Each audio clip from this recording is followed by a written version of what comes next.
Hey guys, what's going on, man? Happy for everybody to join us. Sorry, I'm in a frenzy at the moment because I'm just finished off watching the Skins game, and we're just dominating the Eagles at the moment. So listen, what's going on, everybody, man?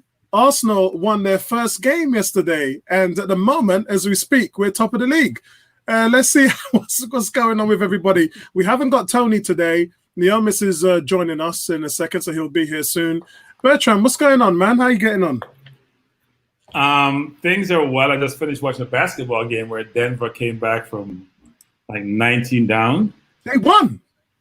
Yeah, so we're tied at 3 going into a 7th game, which is interesting.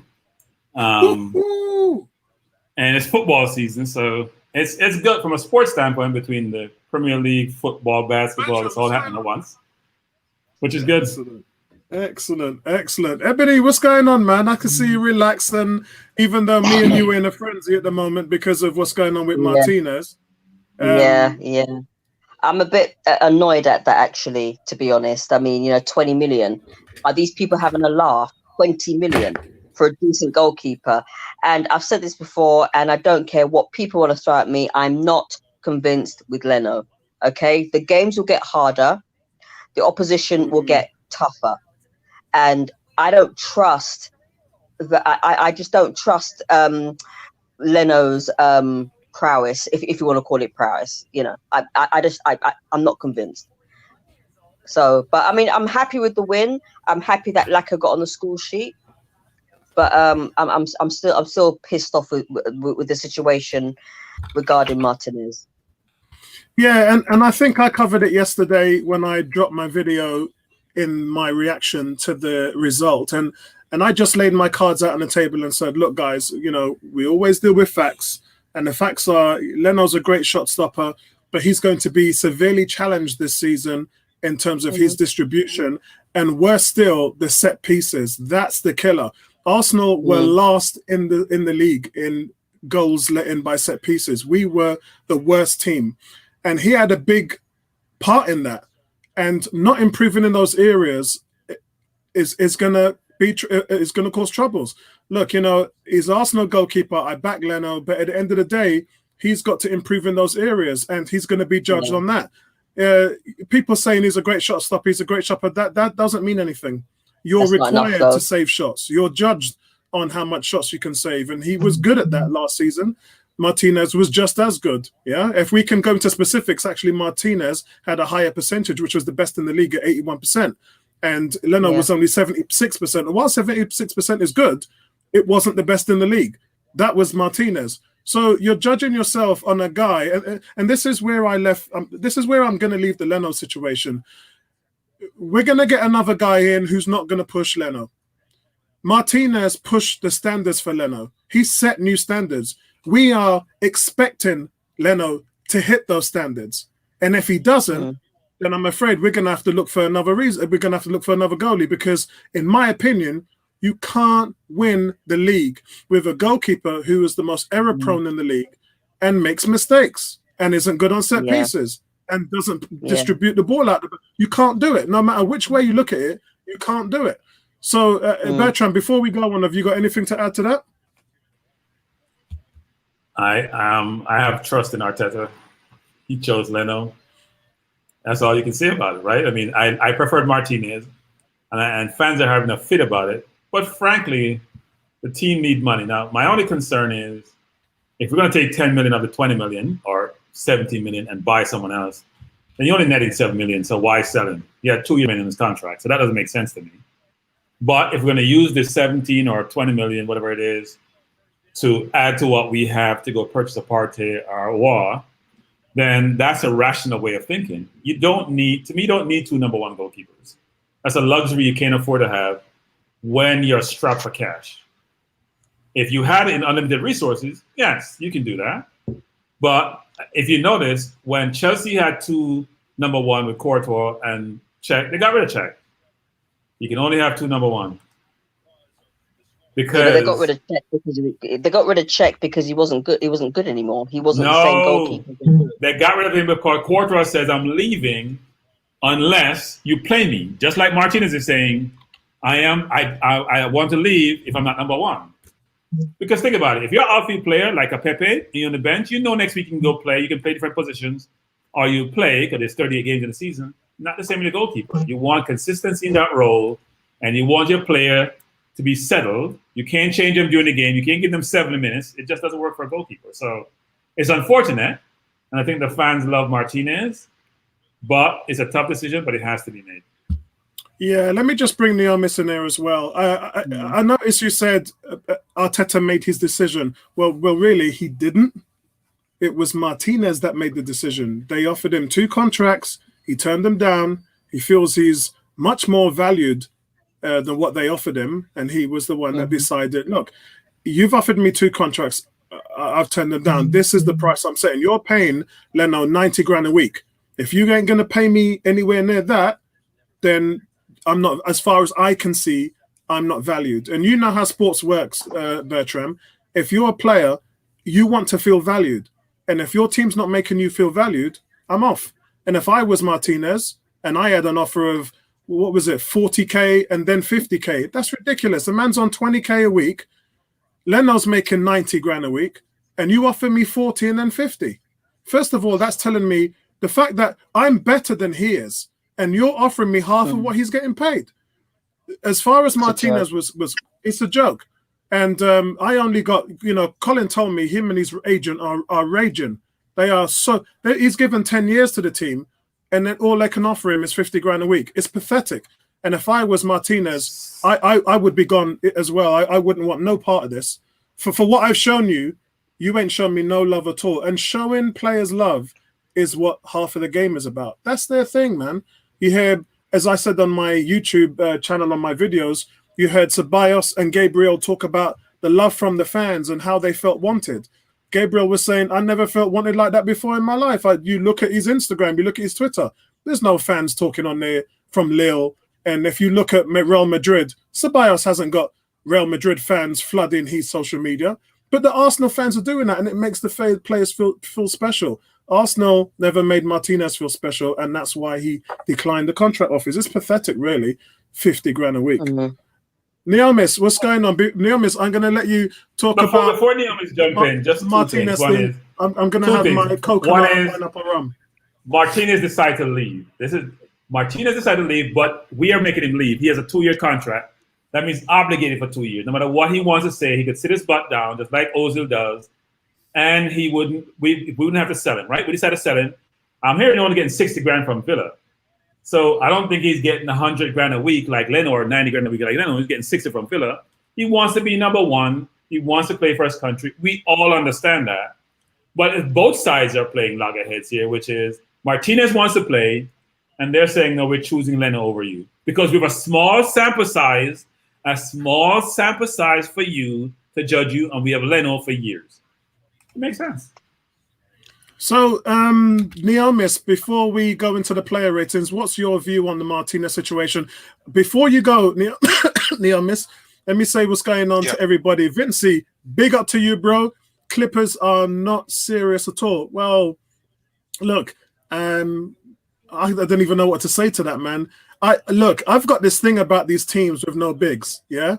They got Kaiwi, they got Paul George. They've got a good set of, in terms of swingman, 1 and 2, but they got the power forward position is not great, and they got no big man. They got no 5, and they can't win a championship in the same way that Houston Rockets can't win a championship. You need a big man to win a championship, and the Lakers have got a couple of them. They got McGee, they got AD, and LeBron is a swing man. He's a 6'8" guard. You need big man. You need to score points in the paint. You need to rebound. You need to play defense. And unfortunately, with the Clippers and the Rockets, that's going to be their shortfallings. But enough about me and NBA. Joseph, what's going on, bro? I know Bertram wanted to say something there, so I'll let him chime in after Neomis.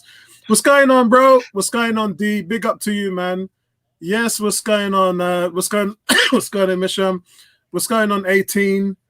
Who else is in the chat? What's going on, Kirk? Big up to you, my brother. He says, big mistake. I think that will regret it as the season gone. I do as well. Ebony just said we're going to come up against some big teams. They know what Lennis's weaknesses are, and that means we're going to see some people who are going to be hugely putting pressure on him, playing the ball out the back, and there's going to be a lot of crosses. And Macy hasn't played a game. Macy's a non-factor. They're going to buy someone. Macy's not going to. Macy's a non-factor.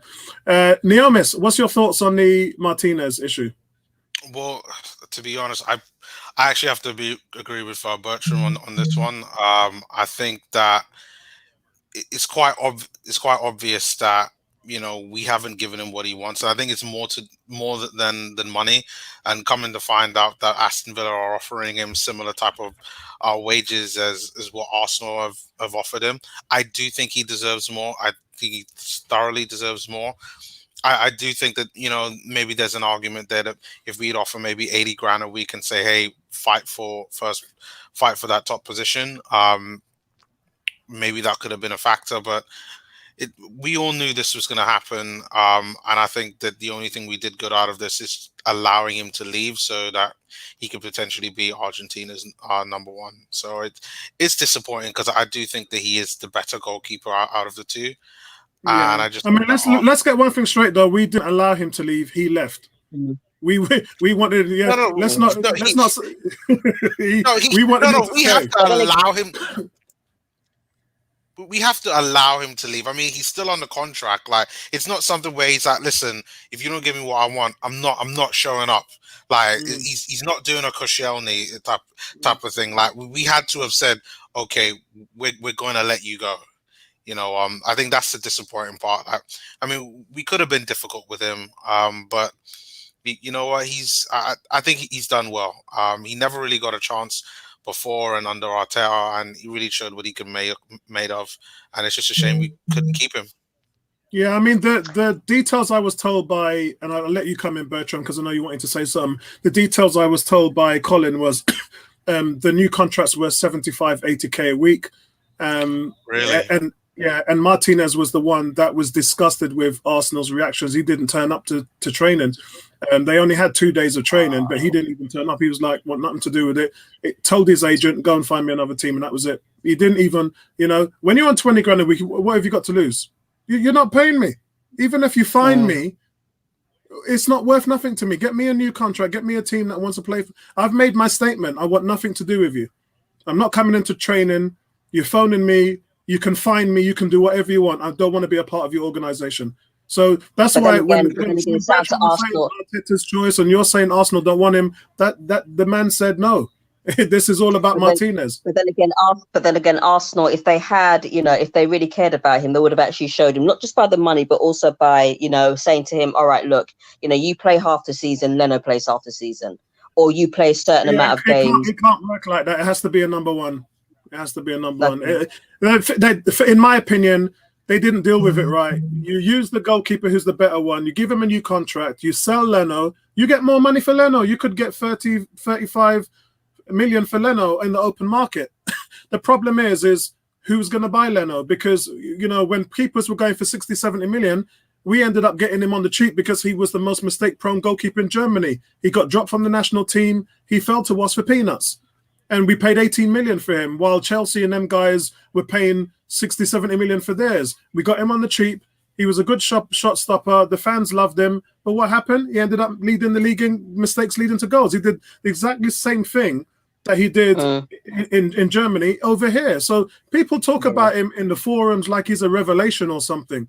It just it's blindness for me, really. They're just not looking at what's going on here. And if he improves, but he's got some severe weaknesses that he's going to have to improve on with this team. And very interesting. Frankly, it'll be very interesting to see what he does in training. You know, it'll be very interesting to see, you know, how he deals with crosses and other things like that. Because, you know, when he plays a game, he's absolutely useless. And, you know, I mean, for a goalkeeper who's what, 6'4", 6'3", he's 6'2". He's 6'2". He's awful. Yeah, he doesn't, like, Martinez will come out and catch passes, some crosses and set pieces. He'll punch them away. He's known for that. And you saw what happened with Chelsea, and you saw what happened. You saw what happened And with the amount of Southampton. times that he's been indecisive, he's so indecisive. How many times has he been indecisive to the point where he's almost gifted other teams' goals? You don't want that in a goalkeeper. Yes, sometimes you have to blame the defense, but when your defense fails, your goalkeeper has to be the last resort. And and they don't trust I'm him. sorry, I don't think the defenders no, trust I him. don't trust him either. I don't think they trusted him when he was in goal before because of because of how he played, and I don't think they trust him now. I'm not going to knock him for the Gabriel thing. That was just miscommunication. Gabriel can't even speak English, so they're going to have to work on that communication. But we'll talk about that in the player ratings. Before we go into the player ratings, though, Bertrand, did you want to say something? Yeah, I think we should move on from the Leno Martinez discussion. Yeah, we are. I mean, he's gonna. He'll never stop. He's gonna wait. No, he's gonna be a Villa player. I support Arsenal. I don't support Villa, and I'll say this: if I'm Martinez, you don't make money being number 2. He goes to Villa and exemplary. He can go to Chelsea, Man City, Real Madrid afterwards if he's exceptional. He's making the right move, and I think we're making the right move. We can't have players inmates run the asylum. I'm sorry, we're done with that. We're done with Ozil telling us what they want to do. We're done with Sanchez telling us what we want to do. You got to change the dynamics of the team. And Arteta is saying, I make the decision here, Martinez, not you. Bye. And Martinez. Right, guys, let's go into our player ratings now. We go with our new format. We're doing it defense and goalkeeper, and then we'll do midfield, and then we'll do strikers. Can't wait to hear what you guys think. And we're going to kick off with Leno, Holding, Gabriel, and Turney. I'm going to go first to give you guys time to get your thoughts going. The people in the chat, can you throw up your numbers so we can see what you guys thought of these 4 players? I'm going to start with Leno as a 6. He didn't have much to do. There was a miscommunication with Gabriel, but as I said, considering the pair never played together and Gabriel doesn't speak English, it didn't really have much to do in that regard. And actually, I thought Leno did well getting a hand to it. Stretching out to try and avoid it from going into the back of the net. As I said, he had 2 shot saves. For me, he needs to remind fans of his strengths and his capabilities and improve on set pieces and playing out from the back. I gave him a 6. Rob Holding, 7.5, reportedly set for a loan in Newcastle. And how did that work out? How are you going to send a man on loan to Newcastle and he won 2 FA Cups and the Charity Shield against top teams? It just doesn't make sense to me. For someone like that, for someone like that, you've got. But then look what we've done with Martinez. For something like that, there's just a lot of things happening at the moment with Arsenal that I don't really understand. And Holding leaving was, and I'm not saying that you guys are going to call me biased because I'm a big Holding fan. Yeah, and I know his agent and yada yada yada. I get all of that. But the fact of the matter is, I actually rate him as a player. I did when he came in here. He showed that in the 22-game unbeaten and run. He was our best defender. He was our best centre-back at that point. And I think he's coming back from his injury, and you have to give him playing time. Luiz's injury is great for him because it allows him now to string a few games together. Strange how they didn't play him in the point. In a back three, he should be the middleman. And they didn't do that, probably because Gabriel is so big. Yeah, they probably put Gabriel in there because it's so big. He played on the right side as a centre back. He was assured, solid performance, and keeping the ball up in the air, Thierry Henry style, before laying it off to Lacazette. That was nice. Everybody's playing that on social media. Sorry about the coughing, guys. As you guys know, I'm still in kind of a recovery stage. But I gave him a 7.5. Gabriel, I gave a 9. Arsenal supporters are hoping that he could be the catalyst for the team to make a huge step forward. And the way he was repelling attacks back, guys. And I'm not just talking about the 5-headed clearances he had when Fulham was playing the long ball and he was just out jumping everybody and repelling those attacks back. But I'm talking about the players that were running at him on the ground. His physical presence just blocking out sunlight for me. It's just like the guy's like a Pro Bowl offensive left tackle. He's just blocking out sunlight. All the players that are running into him, he's just repelling attacks on the floor, repelling attacks on the ground. His physical presence is scary. Kamara, he swept him over about 2 or 3 times. Just, his timing, when the ball's being played and the player's running at you, his timing to stick his foot out. Watch the YouTube videos. His timing to stick his foot out and knock the ball away is impeccable. I haven't seen someone that good since Mertesacker, quite honest. And Mertesacker led the league in passes intercepted and those kind of tackles. He was brilliant. And that's key because that's in one-on-one situations. And most of that was done on his weaker foot as well. Remember, he's left-footed. And it's just the timing. His timing is perfection. And I just think he's brilliant. Look, he's got the strength to keep the ball and calmly play it out the back. He completed 107 passes. The most a centre-back has completed in Arsenal last season was 62. He completed 107 passes. Let that sink in. The most of any player on the pitch. His ball movement was tidy, he was composed, he was assured. And when you're a player like that, you make your teammates feel, confident in your ability as well. And I just think he was just brilliant. The goal, he didn't even need the goal. He was just brilliant on the pitch. The last one is Kieran Tierney. I gave him a 7. Reliable, heady, integral to Arteta's possessional play, good distribution. I didn't see him overlap too much with Aubameyang. I wish I could see him do that a little bit more, but still a very tidy game for me. And that's my grades, guys. Let's see what the guys are saying in the chat. Kuke saying Redskins. I know, bro. I'm buzzing. I'm absolutely buzzing. I'm talking Arsenal right now in front of all of you lot, but on the inside, I'm going, go Skins. I'm jumping up and throwing my fist in the air because my team was 3 wins and 13 losses last year. We were pathetic. We were appalling. We had the #1 pick in the draft, and our defense came out today and just dominated. 8 sacks, 2 interceptions. We just dominated today against the team that actually won the division. Look at Bertram. Look at Bertram's face. So Bertram's a Giants fan, if you guys didn't know. So, guys, we've got Joseph saying Leno 7, Holding 7, Gabriel 8, Tierney 8. JK said Holding, he's doing it differently. He said Leno 6. He's saying Holding 7. He said Gabriel 8 and Tierney 7. Vincey has put 1 score, and I have no idea who that score's for, Vincey. Scricket Ball has gone, let's see, he's gone 6 for Holding. Sorry, he's gone 6 for Leno, 8 for Holding, 9 for Gabriel, and 8 for Tierney. D has gone 5 for Leno, average, shaky on crosses, not really good on the ball. Kept an eye on him as the season goes on. Exactly, my brother. So more scores here. D has gone 7 for Holding, 8 for Gabriel, 7 for Tierney. Kurt has gone 6 for Leno, Holding 6.5, 8 for Gabriel, 7.5 for Tierney. Vincey's come back now and gone 7.4 for Holding, 9.5 for Gabriel, 8 for Tierney. And I think that's it. Bertram, you got the conch. Thank God, because I was having a coughing fit. Yeah, I mean, it's difficult to grade against a team that didn't put a lot of pressure on us. But I read a lot of the grades that people gave in different forums and newspapers. I'm always shocked about rating scales because maybe I don't know what the hell I'm talking about. Because the rating scale shocked me. People gave Leno like a 9.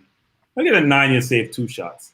He made an exceptional save on the miscommunication between him and Gabriel, and he saved another shot. He didn't save much. I gave him a 7 just because we won, and he did what he had to do, but he wasn't a 9. Bellerin was a 7. He played okay. Holding, I gave a 7. I think he did a good job, but people don't realize that Holding came past the ball. We're saying this on the watch-along. He came past the ball more than 5 yards. When we quote stats for defenders making passes, the 2 center-halves, they're passing the ball to each other all the time until pressure rises. So, of course, your stats are going to look good. You should have 10 out of 10. If I pass it 2 yards to you, you pass it 2 yards to me. Of course, I'm going to have great stats. When you make a 20-yard pass or a 30-yard pass, that's when your stats become meaningful. And Holding, he came past a lick over 10 yards. Gabriel, I gave a 9. I think Arteta says he didn't play for like 6 months after League One shut down. And he didn't train but maybe a week and a half with them. So it's amazing that you can come in, play an entire game, be as dominant as he was, and end the game as probably one of the better, if not the best player on the field. So apart from miscommunication with Leno, I gave him a 9. And then Tierney didn't have a lot to do, actually. I gave Tierney a 7. But just like Bellerin, I mean, he went up and down the flank, but he had good coverage from Maitland-Niles. So I gave him a 7 because they were like Leno. If you think about Bellerin, Leno, Tierney, it's very similar to me in terms of the work rate and what they had to do and the competition they had. So I gave Tierney a 7. Excellent. So we've got, who have we got here? We've got Kuke with Leno 5 average game, Holding 7, Gabriel 9, and Tierney 7. And we've got the African Guna coming in, guys. So let's move that around. And we've got Sydney with Leno 8. He gave Leno an 8. Holding 8, Gabriel 8, and Kieran Tierney an 8. So it's pretty much spread it fairly. Neomis, no, it's not the Neomis, it's Ebony. Ebony, I'll go to African Guna and say hello to him in a second. Ebony, what was your ratings for these guys? Okay, Leno 5, average. Although he didn't have much to do when he was required to do anything, he flapped. And that's not. I'm not just saying that because of my love for Martinez. It's just that he flaps. So he's still suspect on crosses. Yes, he had a miscommunication with Gabriel, but that'll pass. But you know, as far as his goalkeeping is concerned, average 5. Holding, I thought he was quite good. I mean, he's not the best passer of the ball, but you know, but defensively, I thought he did pretty well. So I'm going to give him a 7. Yeah, Gabriel, I think remember when we're talking about passing the ball out, there's a reason why Gabriel had so many passes, because he's good at it. So when you're someone like Holding, what do? You give the ball to Gabriel. So it's not a weakness. I mean, he just knows his role, and it's a good role that he's been playing. No, Paula, go back to the tape. I'm sorry. Neomis and I were talking about it on the watch along. I watched the game with you. Neomis, jump in, please. It's bad. He can't. Listen, I like Holding. I like Holding. Sorry, Emily, but I had to jump in. I'm sorry. It was bad. Go on, that's all right. No, I mean, no, he's not. And yes, he did pass the ball to Gabriel. But as Apollo said, you know, he knows his role. And, you know, but when it comes to defense, being a defensive player, I mean, there's a part where just before the Gabriel's goal, I think it was, you know, he did some amazing skill work there. But, you know, he's a defender first and foremost. He did that quite well for me. So he gets a 7. Gabriel, I give a 9. You know, he is the type of defender that we've been missing in a very long time. For me, you know, he reminds me of the old school defenders. The fact that he can actually outjump the whole of the Fulham team, you know, we've been missing that for a good while. So I'm going to give him a 9, and he took his goal well.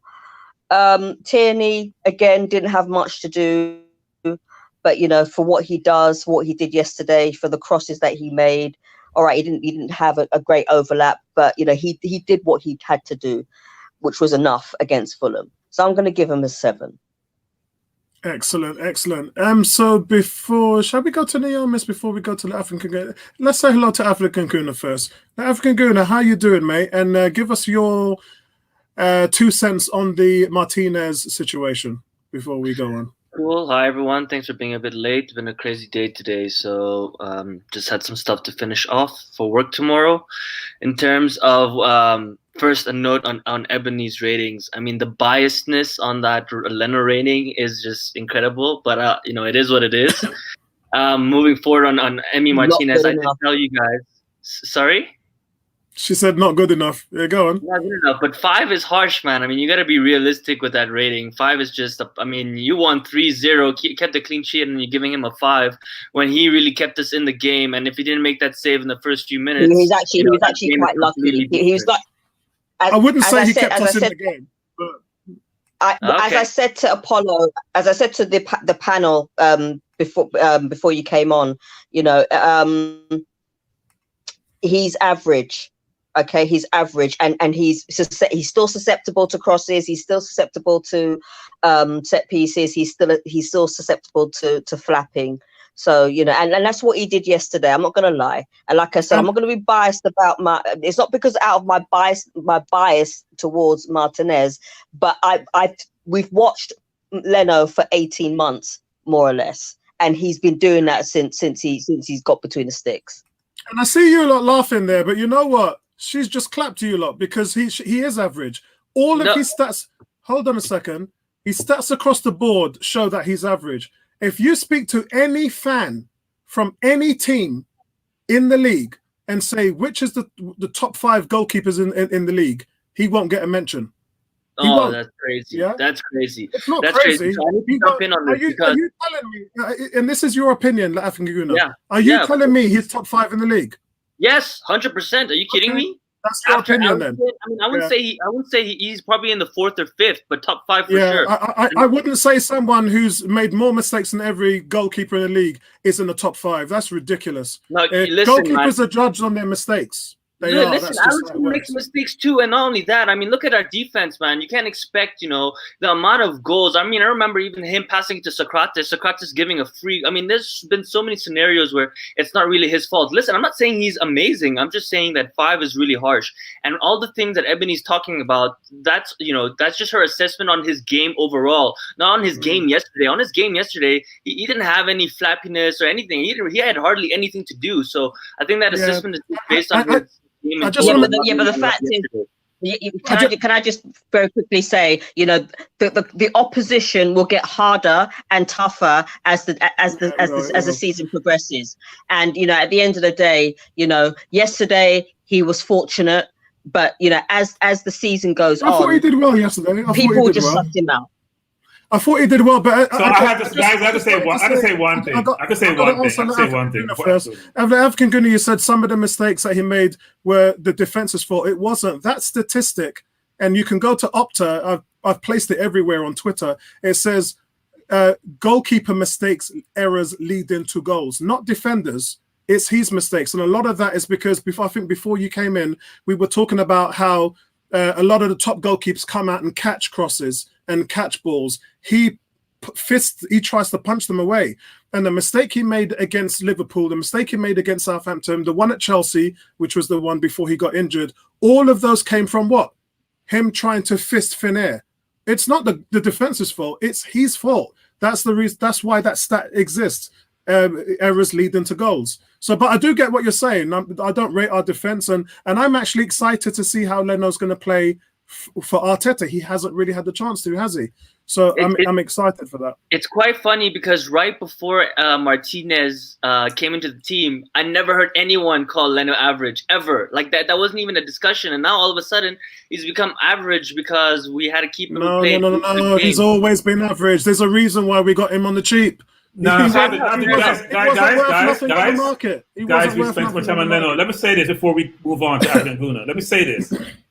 When Leno got hurt, we all lost our minds about what the hell we're going to do. Let me remind you. No. You did. Every guys.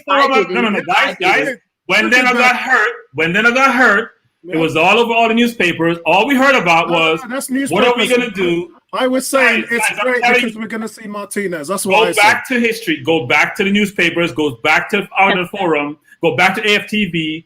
That's all you heard about was we lost our goalkeeper. What the hell are we going to do? Now, Martinez was exceptional when he came on board, but we're spending much time on an ex-player. All right, let's move on. Can I just say very quickly? Let's move on. I'm just going to say this one bit very quickly. I was saying that Martinez was a better goalkeeper even before Leno got. We agree with that. And that's why I said when Bertrand just said the whole place was going nuts when he got injured, they weren't, because a lot of the fans felt that Martinez was the better goalkeeper. So it's subjective, isn't it? Neomis, what's your grades for these 4 players here? So I'm just gonna get through Leno's one quickly before we get into another argument on this. So I gave Leno a 7.5. I thought with the opposition that it was, he hardly had anything to do. I thought he put in a decent performance. Obviously, like everyone's talked about, he had the save earlier on in the game. But besides that, Fulham never really did anything that could say where you could really test him out that much. For me, I gave him a 7.5. Holding, I gave a 7. I thought defensively he was overall pretty good. It's just for me, some of his passing, quite a lot of his passing, particularly his mid-range to long passing, I just thought was pretty poor. And I mean, I'm a Holden fan, and this is probably the first game where I really noticed his passing. So that's something I thought that he probably needs to improve on, and felt that we ended up losing possession a lot of times. But overall, still a pretty good, solid performance. Gabriel, for me, gets a 9.5. I thought he was fantastic. The fact that he was first in a lot of the stats that were called upon, the fact that he can't speak English, the fact that he's only recently been training, his really debut in the Premier League and then perform like that and score a goal and it was defensively solid. I just think that when you put all those different factors together, it's just a really good game for me. So for Gabriel, 9.5. And Tierney, I gave a 7.5 as well. Another solid performance from him. I think, like you, Apollo, didn't really notice him too much in the game, but I just think that was probably down to Fulham just not much to really be that much of a challenge. Again, consistent performance, nothing really bad, but nothing great or fantastic. Yeah, we hear these things all the time saying Fulham wasn't much of a challenge, and we hear the same kind of rhetoric when we hear us saying, "Oh, Liverpool didn't play well in a Community Shield." It's Arsenal. Yeah. It's Arsenal. Yeah. It's what they do. I mean, their game plan. I sat with you and Bertrand. We did the watch along. Their game plan in the first 20 minutes was to bombard Arsenal with long balls. Why? Yep. Because previously, Arsenal has had a major weakness in that area where they were put under pressure from long balls. Gabriel was having none of it. He took them out of their game plan within 20. After 20 minutes, they didn't know what to do. And every time they ran into the box with the ball, Gabriel was there and he just stomped out. He just stomped him out. The man, I tell you what, I didn't realize he was this good. I'm putting my hand up. I did not realize that this guy was that good. He is an absolute monster.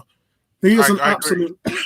I thought Saliba would have been the one to be closer to performances like that. Not to say that Saliba is bad or anything like that, but I mean, Gabriel has just completely impressed me. Like, I think the difference was when we looked at the stats on Gabriel, on his team and in the league. On his team, it was first in duels once, first in intercepted, first in headed clear, first passing out, first. When we looked at him in the French league, he was in the top 5 in every category. The guy is a monster. I mean, for me, he's got better stats than Koulibaly. And that's the reason why when he's a find for Edu, and this is, again, Edu working his Martinelli type magic. He's a find. He was able to get a guy that went completely under the radar to all the top teams. And when Napoli, look what happened. Napoli, Man United, PSG, all these teams, Manchester City, all of these teams started getting involved. And by that time, he had already made up his mind. Yeah, because the Lille president said, my friend, this is all the money we want for you. It's up to you where you want to go. And after that meeting with Arteta, when he talked to him on the phone and Edu, he had already made his mind up. He knew he was going to a Brazilian contingency. And he didn't want to get. If that was anybody else, they probably would have went to another team. I think me and the African Guna was talking about that last week. If it was any other player, there's no way he would have signed for Arsenal. But we got him, and this guy is a beast. Want to shout out Aaron here. Thank you, Aaron, for the donation. Top of the league. Guys, shout out my baby girl, Elia. It's her first birthday. Oh, happy birthday. Let's sing her happy birthday, guys. Happy birthday to you. Happy birthday to you. Happy birthday to you. They should not be a choir. Shout out to my girl there, man. This choir doesn't work. We got to shout out our girl, man. We got to shout out those junior gunners. Yes. The African Gooner. Neomis, did you finish? Yep, done. Yep. The African Gooner, give us your ratings for these guys. My turn. And guys who came late into the chat, I can see you, CJ, and all the other guys. What's your marks out of 10 for these 4 players? Cool. So I'm going to start off with Leno. I'm going to just, again, I don't want to touch on it too much, but I mean, I do agree with Ebony. Yes, his collection. I mean, there was a few shots where it kind of bounces off of him, whereas Martinez, he doesn't drop that stuff. He catches it straight up. Leno needs to improve on that. And I think you're right. I mean, also in crosses and just free kicks and set pieces, he needs to do much, much better. But I do think with Gabriel and Saliba, 2 defenders who can win it in the air, the goalkeeper is not going to come and try and collect that more, as often as he used to. That's something I'm going to note. And also, I just don't think that there's so much of a difference between Martinez and Leno for us to even be discussing it. I think they're both phenomenal keepers. And I'm going to give Leno a 7 for yesterday. I do think that if he mistimes that tackle, that's a red card, that's a penalty, and the fan base is in meltdown. We're 1-0 down, and it's an uphill battle to come back into the game. So I mean, you do have to recognize that. So 7 for Leno. I think Holding, I'm giving him a 6. The only reason I'm giving a 6 is because of that piece of skill that he did that ended up going out for the corner and then for the goal. Wicked skill. Yeah, that was. I messaged you guys in the chat. I just couldn't believe what I had just witnessed. It was crazy skills, and what they call it then? Holandino. What is it? Baldinho, Ronaldo, some type of Ronaldinho over there in defense. And I wanted to point out what Bertram was saying, I think, yesterday in terms of Holding not being able to pass the ball. It's kind of like the Mustafi scenario. He's trying to make these long balls that he can't do. He needs to play simple and let Gabriel make the long balls, because you can see how comfortable Gabriel is on the ball. And we'll get to him next. So I'm going to give Holding a 6. I don't think he had a bad game, but I don't think he had, phenomenal game either. I think he was decent, and it's going to be interesting to see how he develops this season, because he has a lot of competition, and this guy needs to shape up if he wants to get any game time when David Luiz is back into the team. Now moving on to Gabriel. What a monster. We have robbed Lille. They need to call the police. We have literally robbed them.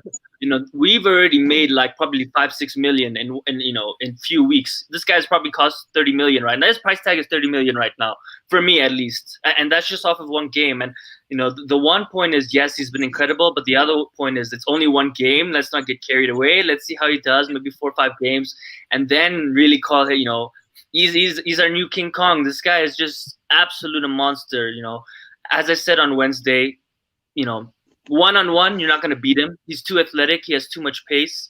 That corner, I'm expecting him to score more goals, to be honest. I think he can definitely be a danger man for us.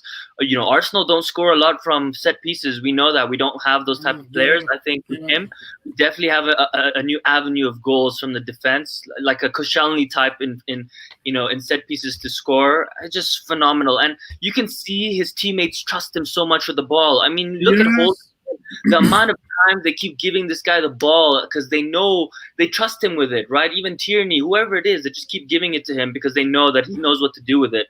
So it was absolutely phenomenal. And for a player who hasn't played in 6 months, wow. I mean, it didn't look like he hadn't played in 6 months, which means he can only get better with time. So I'm giving him a 9. Incredible debut. And Tierney, my guy, my brother, Mr. Consistency. I have to give him an 8. Yes, he wasn't in and out, he wasn't really prominent in the game, but I think that's, because the whole team played so well, he didn't really have to do that much, to be honest, right? And I feel that in this game, because of Willian, and I do want to mention this, because of Willian, we are playing both on the left and on the right. Usually we're very dominant on the left. Now we have a good balance on both sides, which means we don't ask as much to have the ball and do as much with the ball in terms of beating players down the line, as Bertram says, the one-trick pony, and cross the ball. I mean, so I'm giving him an 8. He did nothing wrong yesterday. Always 100% in everything that he does. 8 for me. Okay, so we've got some scores that forgot to come through from CJ. CJ's gone Leno 6, Hogan 6, Gabriel 10, Tierney 7. I think I might have missed some more. Let me just check up here. I think I might have missed some. double check. Did I miss some?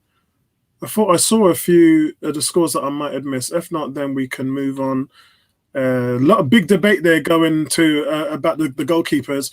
And Aaron says, thank you very much. That's another donation for £5 from Aaron. He goes, that gets another donation. Thanks, guys. No, sir, thank you. And thanks to your daughter, Ella. Thank you very much. And don't forget to sweet dreams, my darling. We're on your 1 year old, man, 1 year old. And Danny, our own Danny, Dan, who is one of the panelists, remember he had a baby a couple of weeks ago, and that's why he hasn't been on the show lately. So he's just waiting for the sleep pattern to calm down before he can come back on and give his thoughts. But he is in the 1-on-1 forum. He's pinging his messages and his views and his opinions on there. So guys, in the chat, if you're not on the 1-on-1 forum, the description is below. Click it now and make your way to the forum. Mention 5 of the Invincibles, and guess what? We'll let you in. Just so before the we next move on, Apollo, I just wanted to say that we are selling Martinez. It's a done deal now, but I really hope we spend this money. Like, this money needs to be reinvested in the team, huh? Now we've sold the guy. Like, there's no excuses anymore if we don't sign a player. We have some money, we have some cash. Spend it properly. Otherwise, the fans are going to turn on you and say, "What the? Why would we sell that keeper for 20 million when we're not going to even reinvest it into a star player that goes straight into our team?" Look at Everton. James Rodriguez, Doucouré, Allen, straight into the starting lineup. Look at Tottenham. Both their players that they signed straight into the starting lineup, and that's the type of transfer business we need to do. Yeah, and I know that that's something that you're really passionate about, and I'm hoping that because, as I said to you before, there's 3 weeks of the window left. There's plenty of time to do business, and stuff is just going to take time. It's really hard for us, and I think it's harder. And Bertram has alluded to this. Every time the subject comes up, Bertram is saying, there's no money out there, guys. The teams are struggling to spend money. Look at some of the top teams. Look at Liverpool. And I, on the show on Friday night, which is the Premier League show. Yes, guys, we do a Premier League show on a Friday night, not an Arsenal show. Some of you turned up on there, was asking Arsenal questions, and I was just like, guys, it's a Premier League show. But we were looking at the overall spend, and Arsenal's kind of around there in the middle. And some of the teams, I think it was Spurs, 58 million. Man United 70 million or something like that, or maybe that's slipping me. Man City 70 million, sorry. And some of the teams are spending money, but there's not a lot of money out there. And what we also found when me and Bertrand was looking at is some of these teams were actually recuperating a lot of money through player sales, which Arsenal ain't doing. So again, there's all that things that's going on there. Tony, what's going on, bro? We're missing you at the moment, Tony, man. Yeah, well done, Washington. Yeah, I hear you, man. Skins, great win. I can't wait. As soon as I finish this podcast, I'm going bang onto YouTube to get onto Skins Radio and just trying to soak it up. And I think there's a Sunday night game as well. NFL is back, everybody. American football's back. So, guys, let's move on to Niles, Xhaka, El Nene. And have I got an extra N in that El Nene? I think I have. Let me just change that because it makes me look... extra E. Yeah, I think it's extra E. Right, there we go. So, shall I? Yeah, I'll go first on this one. Let me just have a drink. Guys in the chat, can you throw up your figures? They already are starting to throw up their figures for the 4 midfielders. First of all, guys, Willian 9, and he was my man of the match. A goal would have scored him a perfect 10. He hit the post.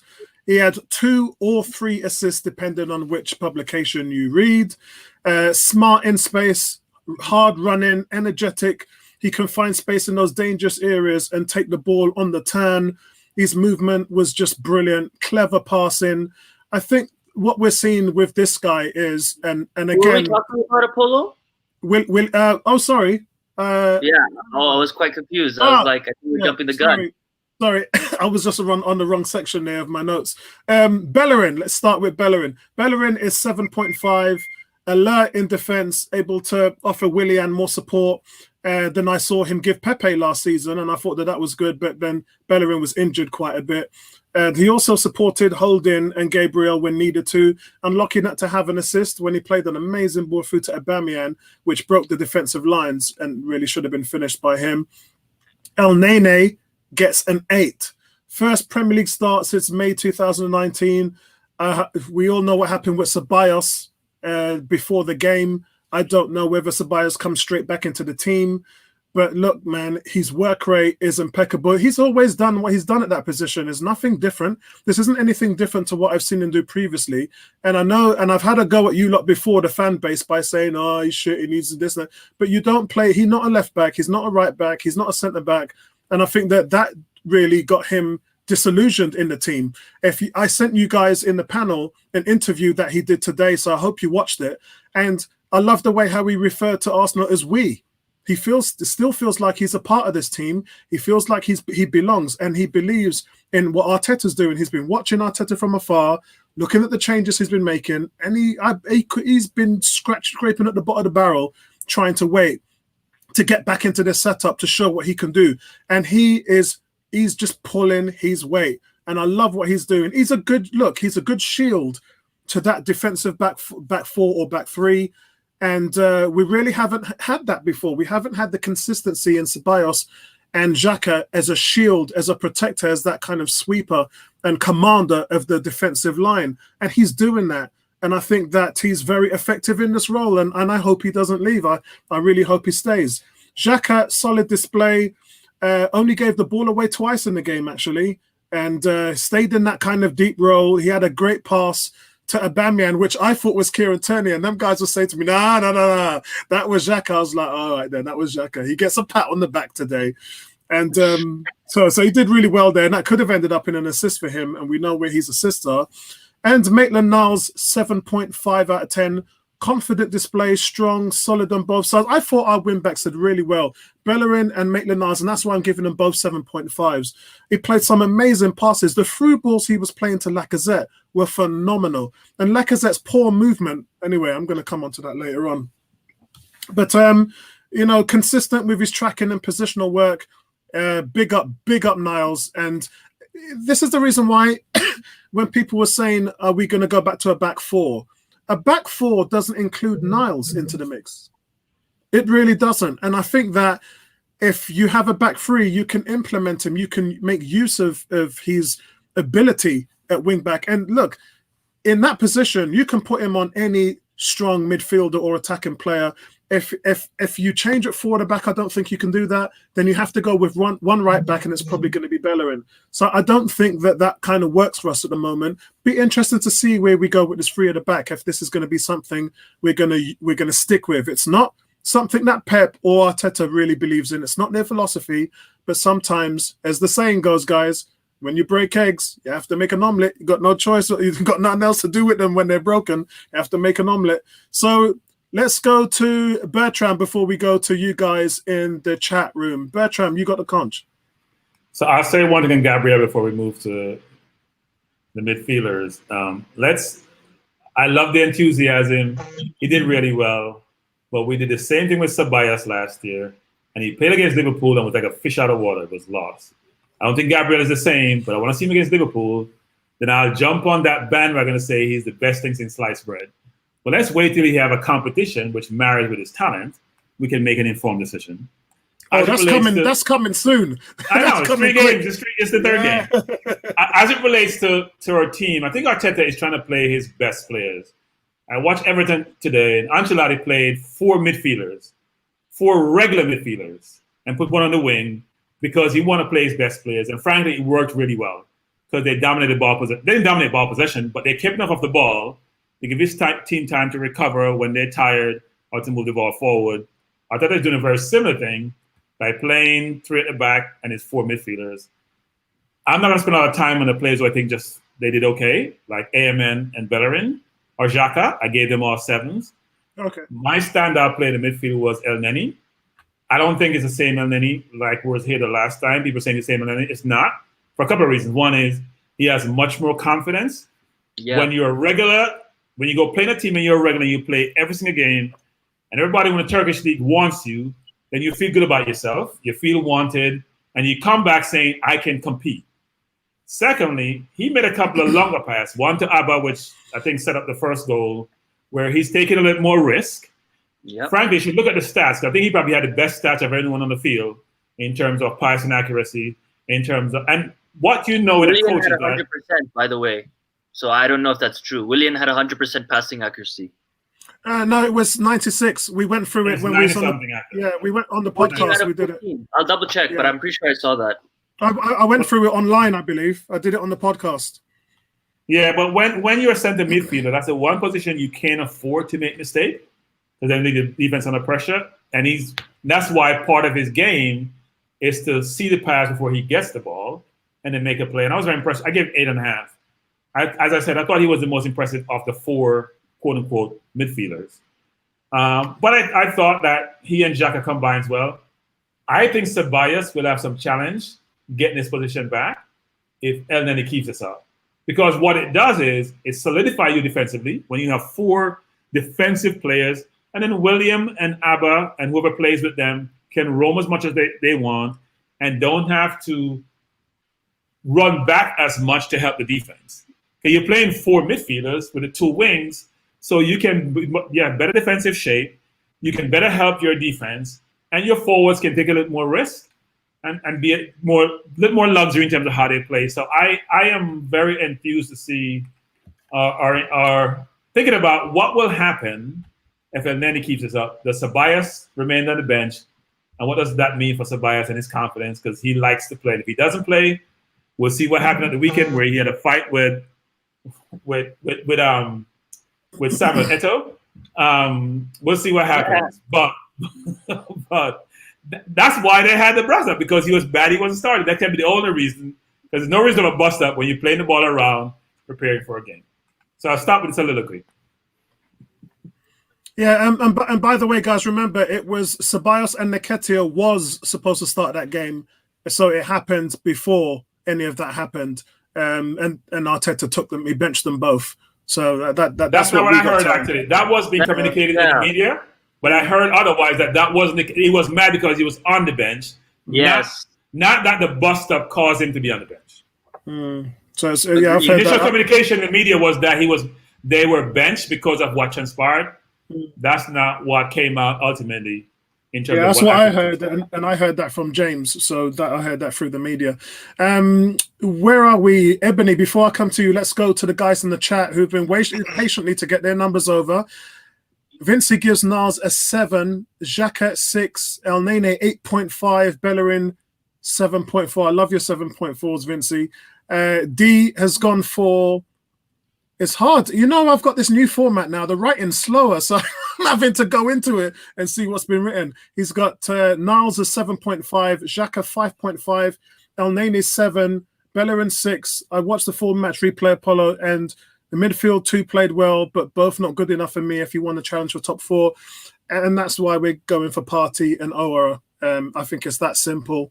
There's a lot of young players in the team, and I think African Guna, we were talking about this, we were mentioning it. This is why we were talking about Willian stats, because after the watch along yesterday, we stayed for about half an hour and we were talking about the game itself, and that's why we came up with all the different stats. And what we were saying is actually it wasn't me, it was Bertrand and Neomis that brought up the point that the person who loses out in this is Saka. Saka's the 19-year-old. He's going to be the one that's going to struggle, because look, if Pepe can't even get into the team. was that fitness? If Pepe is fit, does he play in the 10? Does Willian get pushed into the 10 and Pepe pushed on the right? I don't think Willian's going to start on the. I mean, that's just absurd. How can you have Pepe on the bench for 72 million? I just can't digest that. So for me, I'm questioning fitness, because I don't understand how we can play Pepe on the bench. It's just crazy for me. Yeah, anybody professionally would say, I would love to have the problem that Arteta has, which is trying to get this thing to work. He's the one that's got to work it out. He's got to just make it work and find a combination that suits each player. And we all thought that Willian was going to be in the middle. He was going to be in the pivot role.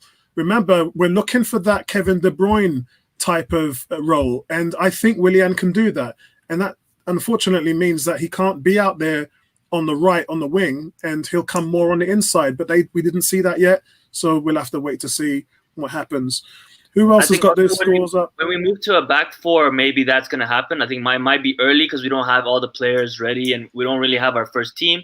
Potentially when we move into a back 4, that's when we will see Pepe come back into the team and then Willian move to the 10. Because yesterday, I mean, there is no 10, but Willian was playing all over the pitch. He didn't have a position. he was playing all over the pitch. So he can combine with Pepe. He can combine with all the players. It's going to be really, really fun to watch. Yeah, it's just phenomenal. Kurt is that was Carletto, by the way. Carletto is given an 8 for El Nene. He's saying good squad player, but we still need Partey. Yeah, I agree. Look, I'm the one that said El Nene for me is a better player than Xhaka. When I look at both of them and their skill set and everything that they do, he's a way better player, better player than Xhaka. We're not even talking about just the ability and the poise. He's just a better player. And you know, even yesterday we saw 2 of the goals came from Willian attacking and pushing forward, and that happened because El Nene won the ball. Yeah, he won the ball. He put a tackle in. He played the ball onto Willian, and Willian just went direct, and we were on the counter attack. And he can do that for you. It's the unsung hero. One of you guys in the stream yesterday mentioned, I think it was Leomis, mentioned that he's like Gilberto. He's the invisible wall, and he does all the dirty stuff that no one talks about, and he takes no credit. Brilliant display. Kurt has gone for Niles 7, Xhaka 6, El Nene 7, Bellerin 7. Cricket Ball 7.5 for Niles, 7 for Xhaka, 8 for El Nene. I love the way how he spells El Nene there. Bellerin 7. If we got any more, while that happens, Ebony, let's have your numbers. Okay, Ainsley Maitland-Niles, I'll give him a 7. I think you know, he plays better in a with 3 at the back, because he utilizes his skills on that left hand side or on any side. I mean, the guy can play left or right. I thought he did. I thought you know, he made those runs perfectly well. Xhaka, not his biggest fan, but I suppose he did what he had to do yesterday. You know, he made some good passes, but you know, he lost the ball twice, which is two times too many for me. I thought he linked up well with El Nene. He was slightly better at 8. And it's actually quite nice to see El Nene employing skills that we never saw under Wenger. It's actually quite nice that he's actually going forward now, and he's actually making passes other than sideways, backwards. So I'm going to give him an 8 for his great link-up play with Willian. Bellerin, for me, you know, I'm going to give him a 7. You know, that he's still playing like he's injured for me. I don't think he had I don't think he had a great game, but you know, he did enough. So I'm going to give him a 7. Excellent. And we got a comment of the day here from Stan.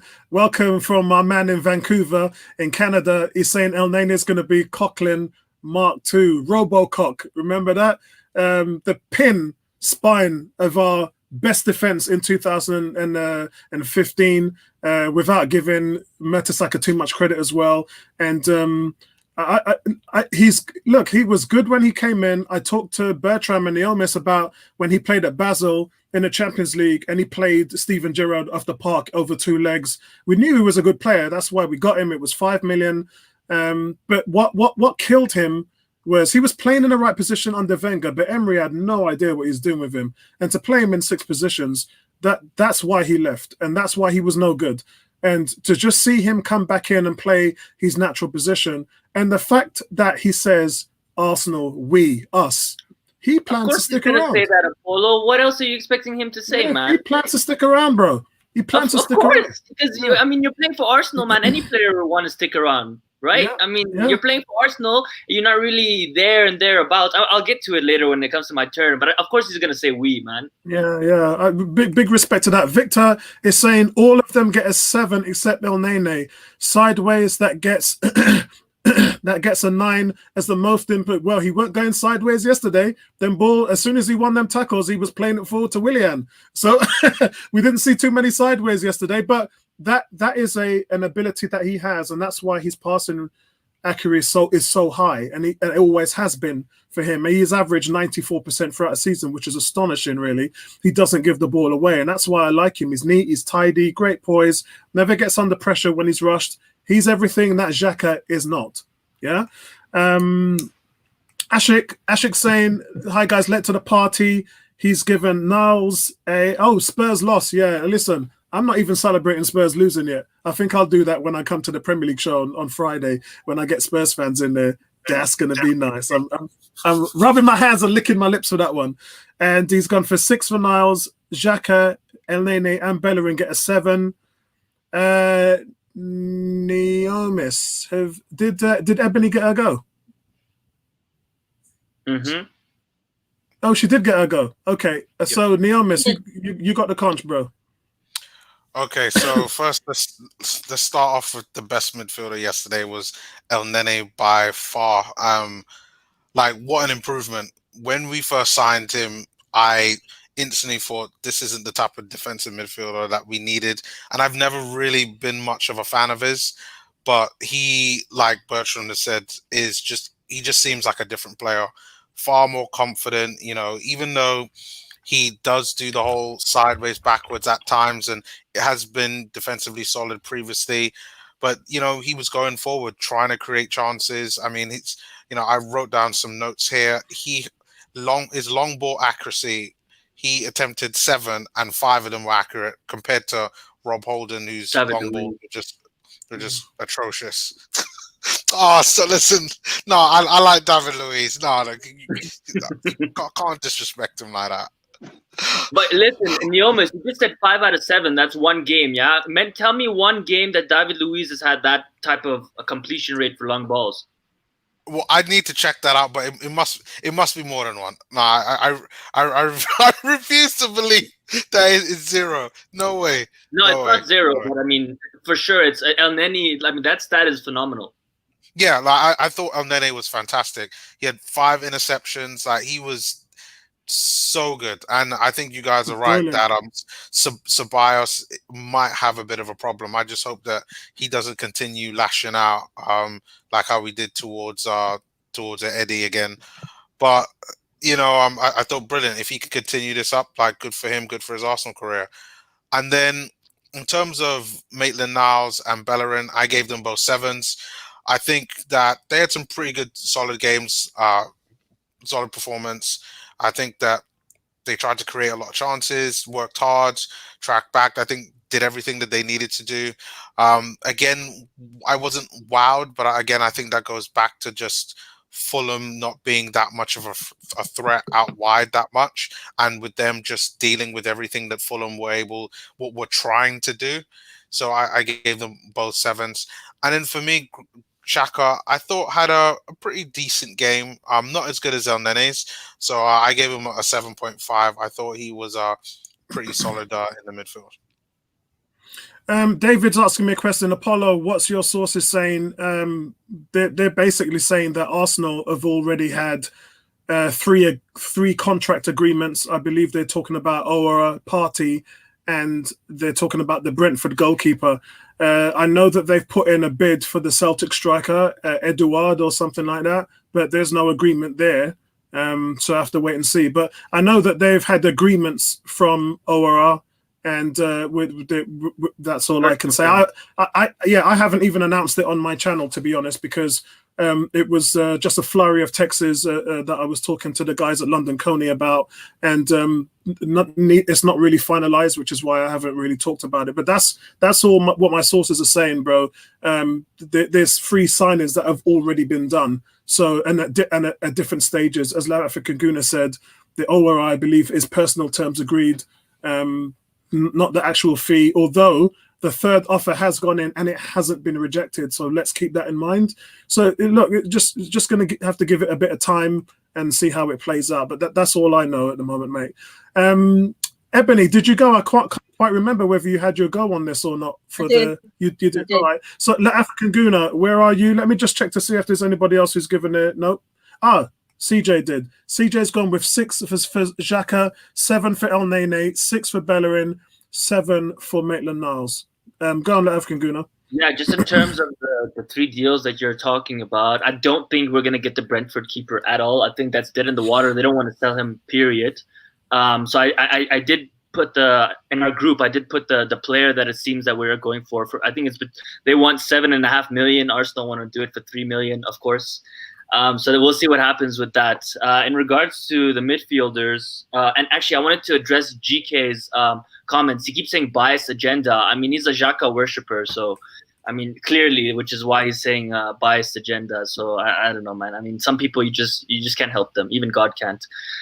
So yeah, Niles, I'm gonna say 7.5. I think that he had a phenomenal game. Yeah, you guys are laughing, but seriously, I mean, if one thing you say bad about Xhaka, all of a sudden it's like the end of the world, man. It's disappointing. Anyways, I'll get into him after. Now 7.5. Come on. I mean, if you think, listen, you saw in the chat, I showed you a Twitter post from this girl who had like 1,000 likes or whatever, saying that Xhaka was better than Paul Pogba. Come on, man. Yeah. So you see when I say God, well, she may be right because Pogba doesn't play. No, come on. Even if Pogba doesn't play, I mean, Pogba doesn't play. Pogba is always on social media, never playing. See with his kid and his wife. He's not on the field. But even if even if Pogba doesn't play, he's still better than Xhaka. And it's the same thing as Ozil. Ozil doesn't play, doesn't mean that Xhaka is better than Ozil all of a sudden. Don't start me up. Don't start me up. Okay. Here we go again. Here we go. In regards to Maitland-Niles, I'm giving him a 7.5. I think that something I want to point out is that as the team gets better and stronger, it's going to be less individual performances. It's going to be more collective performances, and we're not going to really depend on Tierney and Maitland-Niles to have, or Aubameyang even, to have outstanding games. Because I think as a team overall, we're just going to be much stronger. So there's going to be a better balance in the team. He didn't really have to do that much. So to be honest, I'm giving it a 7.5. I'm so glad we're not selling this guy. He's going to be so important to us throughout the season. He's going to fill in so many gaps when we need him, when there's injuries, and he seems to be at another level. Going on to Xhaka, again, I do have an agenda against him because I don't like him and I don't think he's good enough for my club. I'm not even going to hide it. That's how I feel, and no one's going to be able to change my opinion on that. My agenda is for Arsenal to be the best in the world, and he's not going to get us there. So, being fair on that reflection, he did have a good game. No, he's not better than Paul Pogba. People are worshiping him. We're playing Fulham. He's worth 40 million. He's supposed to be playing, half average against a Fulham team. So, yes, give him some merit, but don't go over the top with it. He made 2 terrible passes. Those shots that no one's talking about, the one that Willian scored, and then the other one that just there weren't any fans in there, but I'm sure you ducked, sitting in your couch.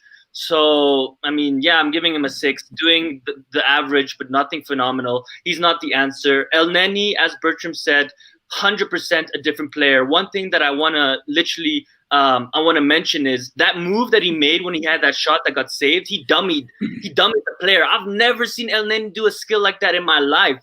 So, I mean, that might be confidence or that might be maturity. I don't know what it is, but I need to see more like that. I'm giving him an 8. I think it's incredible, but I don't think that he's the answer. I don't think we should sell him. I think he should be a squad rotation player, but definitely not the answer. In terms of, the battle between him and Ceballos, I love it because you know what that's going to make Ceballos do? Is going to push him, and he's going to have to start pulling his weight. He's going to have to be assisting in games now if he wants to play. That's the level that El Neni's pushing him at. You want to play? You want to take my spot? You need to contribute and have a better output than me. And that comes with assists and creating goals. So it's good competition for me. I love to see it. And I think, Arteta is going to rotate El Neni and Ceballos depending on the league, depending on the opposition. 100% Xhaka is always going to be there. I mean, unless we sign Aouar and Partey, which, as I've told you guys, I don't think we're going to get both. So it's going to be really interesting. El Neni 8, 100%. He's been very, very good. But let's not get it wrong, Apollo. He's always been an average player, even under Wenger, even under Emery. He's never been this player who can consistently go forward, beat players. Let's not talk about the Emery experience because he got it all completely wrong. He was. But then that's the same thing with Herrera, right? And I don't think it's Emery in general. I think regardless of Emery, El Neni is not a top 4 midfielder for me. When we talk about Xhaka not being a top 4 midfielder, I think it's the same. It's the same concept. I love the guy. He's 100% professional and stuff. But I mean, usually, those long ball passes that Neoma's talked about, usually, those never work out. His tackling, he misses tackles a lot of the times. He's not like Xhaka and gets a yellow card. He just completely mistimes the tackle and doesn't even touch the player. So, if he can do this consistently. By the way, JK wanted to make a point that he gave Xhaka 5. He might have. No, sorry. He's talking about the facts. People gave him a 5. Oh, They gave him yeah. 5s, I mean, I didn't give him a 5. I'm giving him a 6. But I'm just saying, I knew that it was a Xhaka fan, because majority of the time it is. In regards to Bellerin, incredible performance. We cannot sell him. We will not be able to buy a player and have confidence in a player that's going to come in and do the job that Bellerin's doing. By the way, Bellerin is on an upward trajectory. We've won our last 7 games, guys, and that's the last 2 months we haven't tasted defeat, which feels amazing. And Bellerin has been a good part of that. So that pass he made to was it Lacazette? Lacazette, yeah. He needs to be doing that every single game. Where is that gone out of his game? But what's the difference is he's actually running into the second half of the pitch. Before he wasn't offering no support to Pepe. But I believe that was the groin strain. Now he seems to be 100% fit. He's a different player. Fair enough. I think that he's built confidence, and I think the formation, when we have the ball, we turn into a 2-5-2. And so our midfield and the amount of players we're getting forward, we look like a different team, to be honest. Let's be honest here. I don't want to go over the top, but under Arteta, our formation and our tactics, you cannot compare it to Emery. We have legitimate roles. Everyone knows their roles. Bellerin knows when he needs to go forward, and he knows when he needs to come back. And I think, you talk about El Neni and Bellerin. I think Willian, he's just such a trustworthy player. Every time El Neni got the ball, we're coming on to him next. And he goes and he looks straight for Willian. So I think it's also the quality of the team has increased. Therefore, the other players are also looking better because we just have a better team overall. So I'm giving Bellerin a 7. Great performance. Excellent. So we're gonna jump to Willian, Lacazette, and Aubameyang. So guys in the chat, throw your numbers up from there. Let me see if we've got anything that we need to bring up and discuss from here. Same way JK's got a point, some points he's throwing across here. The same way you go on about Ebony about giving Leno a 5. Look, in terms of Xhaka, he says properly. It says was it a 5 performance or not? I gave him a 6, but he was average. I gave him a 7.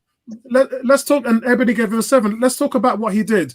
He gave away 2 passes. He played a brilliant pass, which I thought was fantastic. Which, by the way, I ain't seen him do for a long time. I think there was a game, the Liverpool game, not the Liverpool game. It was a Man City semi-final. I saw him slide a ball right to Saka, which I thought was quality, but he ain't doing that. He's not a passer. He can't tackle. Gets booked every time he tries to go into a tackle. His positioning is poor. He doesn't play well he doesn't have any range. He does well in space, and he's definitely cut down on his mistakes under Arteta, but he still averages 5.6 passes given away per game. So he's an average player. When I talk about the things, again, Naomi's talking about El Nene winning 5 tackles, in terms of the duels that he's won. El Nene's high passing accuracy. It's just something you don't see from Xhaka. You don't see these kind of things from Xhaka. He's an average player, especially for us. The reason why we're giving him these, he was getting 3s and 4s before because he was just playing out, passing the ball across our penalty area and giving it to the other team. And then we'd be on the back foot trying to stop ourselves from letting in a goal. That's what we've been dealing with for 4 years since he's been here. So it's nice to see him start to show a level of improvement. I see this guy, I remember not last season, the season before, he gave away 6 goals in the first 10 games and we were still starting him. I was like, this guy wouldn't even... Could you imagine Alex Ferguson? Could you imagine Jose Mourinho having a player who's given away 6 goals in the first 10 games and he's still first on the team sheet? It would never happen in those teams. But it happens at Arsenal. Bertram has alluded to all the time. So guys, Bertram has said all the time. Why aren't we all up in arms about David Luiz who gave away 5 penalties last year? Why don't hear you guys in this forum? Wait, hold up. Why am I hearing this outrage about David Luiz giving away probably the most penalties in the Premier League season by one player in an entire season? Is there another player giving away 5 penalties? Guys, look at this. 38 games, he didn't play 38, 5 penalties in the season. Let's move on because I don't hear the same Because outrage. there's nothing to do with what we're talking about. Xhaka's been here 4 years. It does. No, it does. We're talking about Xhaka and Leo for the half this meeting. No, we are. It doesn't. It doesn't work like that, bro. I just told you. You said 5 penalties in the whole season. I just told you the man gave up 6 goals in the first 10 games. A midfielder give away 6 goals because you know what? A defense is always behind the midfielder, so he won't give away 6 goals. Yeah, we're talking about one-on-one with a keeper and he give away a goal. Yeah, Luis is moving away from the conversation. We're talking about what this guy's done over the 4 years, and I'm saying he's improved. But the improvement isn't he's creating more passes, he's getting more assists. That's not the improvement. The conversation about we all like our players, and what we don't do sometimes is judge a player based on an individual game and their rating. We judge a player and then we say, I don't like him, so I'm going to downgrade him by 1 or 2 points. That's not the way to do ratings. I watch people do ratings and I'm smiling thinking, if I don't care about the player. Even I'm judging lazy. If you have a brilliant game, I'm going to give him a 9 or a 10. Even though I think. But we don't do that. We do because Ebony's already said to you she gave him a 7. I gave him a 6. I gave him a 6. Yeah. We're doing that. So as I said, why are we talking about Xhaka? I told because you, we want him gone. I just explained it to you when I talked about his improvement. The improvement is the fact that he's cut down on his mistakes. Not when we're talking about an improved player like El Nene. I hear you not talking about but he's doing this. He's a little bit more progressive, making more tackles. That is good improvement. Good improvement is not I'm not making as much mistakes as before. That's Xhaka. That's what we're talking about, Bertrand. That's why I'm saying don't bring Luis into it. He's got nothing to do with it. But guys, here's what I don't understand. So I'm not the biggest Xhaka fan. I think we can do better with Partey. But Arteta, who we think is brilliant, Emery, who we think was okay. That's not where you're going with. You know where I'm going. Wenger. They all when he was in Germany. I saw him against Germany. When he was in Germany, and I saw him against Germany last week, and he was exceptional against Germany. Go look at the tape. And we're here berating a player who's our player. I embrace Xhaka. He plays for me. When he leaves, I don't like him. When he's here, I'm embrace him. Yeah, we don't have the options. Xhaka tends to play better. Xhaka tends to play better for Switzerland than he does for Arsenal. And and why is that? Because of the fans. Why is that? No, come on. I don't think it's because of the fans. No, I don't think it's because of the fans. It's because he doesn't play as good for Arsenal as he does for Switzerland. And that's something that exactly needs to answer. It's a system. And the thing is, the reason why I don't watch international football is because it's boring. It's too slow. So that's the reason why, look, when it comes to the Euros or the World Cup, I'm the first one I'm the biggest fan. But I don't. You think I sit down and waste my time and watch these internationals? They're boring. I've tried. They're boring. Look at the last England game. You want me to sit through that? No, England is boring. At the same level as the Premier League. So guys, we've got some. Before I go to Bertram, let's go to JK. GK is going for Willian 9, Lacazette 7, Aubameyang 8. Cricket Ball's gone for Willian 9, Lacazette 8, Aubameyang 8.5. Vincey's gone for Willian 9.4, Laka 6.9. Love these points. And Aubameyang 8.9. Ashek's gone for Willian 9, Aubameyang 7.5, Laka 7. Although Uber was not his usual self, he was defending, bro. Yeah, he was. Him and Tierney is building up quite a partnership on that left-hand side. Victor has gone for there's no marks there. Kurt has gone for Willian 9, Lacazette 6, Aubameyang 8. Any more scores? No. Bertram, you got the conch, bro. So I'm going to start with Laka first. I think Laka has to do more to keep his place. I gave him a 6.5, even though he scored. I gave Abba an 8, and I gave William a 9. I hear a lot of people in different forums before we bought William complaining about buying William. He's too old. He's Chelsea's. Nah. I'm not sure people are watching football and watching a complete footballer who runs all game, who can score, who doesn't lose the ball, who can make a pass. Totally agree. Coming on the free, 200,000 translate to 100,000 a week or a little bit less, given his age and what you would have paid for him in terms of a fee plus his salary. He's worth every penny. And yesterday he demonstrated why Arteta was so enthusiastic about buying him. And I'll say this, the last 3 or 4 transfer windows, you take out January, so the last summer transfer windows, I was just checking here about who we have bought. We have bought, no specific order, Tierney, Martinelli, Abba, Saliba, Pepe, Gabriel, William. We have some more. Those are all what Tony would call stallions. So 7 stallions, and then we have Mari and Soares, who are probably, they're not donkeys, but they're probably mares. They're not at a stallion level. So you can see the progression of the quality of the players, which then translate in the performance of the team, coupled with some of the people we had on board, such as the El Nenis of the world, who people think is not good enough, but yet is valued by his manager. So the team is on an upward trend, and the progression is what we're looking for in terms of we feel confident in the players, we'll feel confident in direction of travel, and we will end up having a good product. And I'll say this, when we played Liverpool after the restart, they ran us off the pitch, but we won. When we played the Community Shield, because I watched them against Leeds yesterday, it was a different game because Xhaka and Elneny were in the middle, clogging that middle up. They didn't have space. You can call them donkeys all you want, but it's the same team with one new player in there, and it was a different game when we played Liverpool. Because when they played Leeds yesterday, they were devastating offensively. They were atrocious defensively, but offensively, if you look at Salah, he was playing. If you look at how Mane wasn't as good, but Firmino and Salah were very, very good. And I'm telling you, or he will not go to 4 at the back.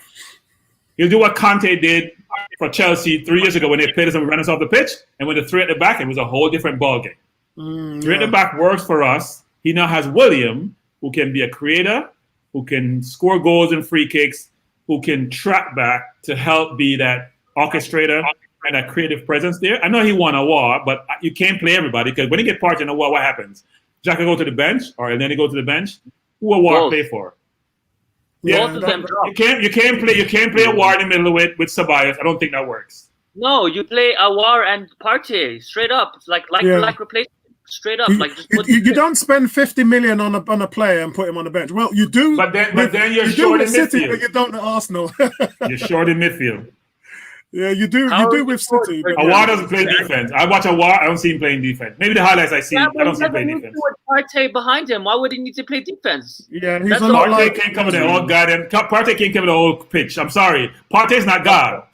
Partey can't cover the whole pitch. Yes, Saliba and Gabriel and Tierney and Maitland-Niles and Bellerin all covering him. Man. It's not just him. Guys, we've got nearly 50 people watching. Can you hit that like button? Hit that like button now, guys. Right now.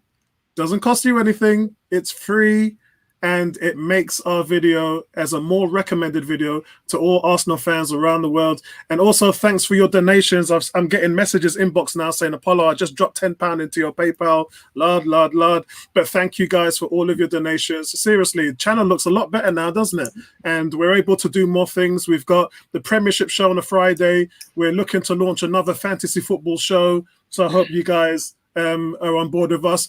Actually, I'm not sure how many of you actually are out there playing fantasy football, so that might be something when we end up talking about that. So that's something that we're working on with Tom at the moment. But Bertram, have you finished off? The last thing I'll say is that fans on their teams are the hardest. I hear Liverpool fan on Friday saying he doesn't like his midfield. Yeah. They want the Champions League, they want the Premier League, and they think they're not good enough. And I'm like, then what the heck is good enough if you're winning leagues and Champions League title and your midfield is not good enough? Wow, amazing. But you know what? If they don't win the title this year, then he'd have been right. No, because most teams don't repeat. Apart from Real Madrid with Champions League, they don't necessarily repeat title in their own. Unless you're PSG with no competition, but otherwise people don't repeat. And Bayern, by the way. So what was your grades again? So what was your grades again? I gave 6.5 to Laka. I gave 8 to Abba. And I gave William and Gabriel co-man of the match with 9s. Okay, I think that mirrors exactly my score. Let me go through mine first. Let me do D's first, actually. D has gone 9 for Willian. Hard body. Can't speak highly enough of his professionalism and performances. Lacazette 6.5. Worked hard, but he was blown out after 60 minutes. Yeah, agreed. Aubameyang 8. Dynamic and a plum.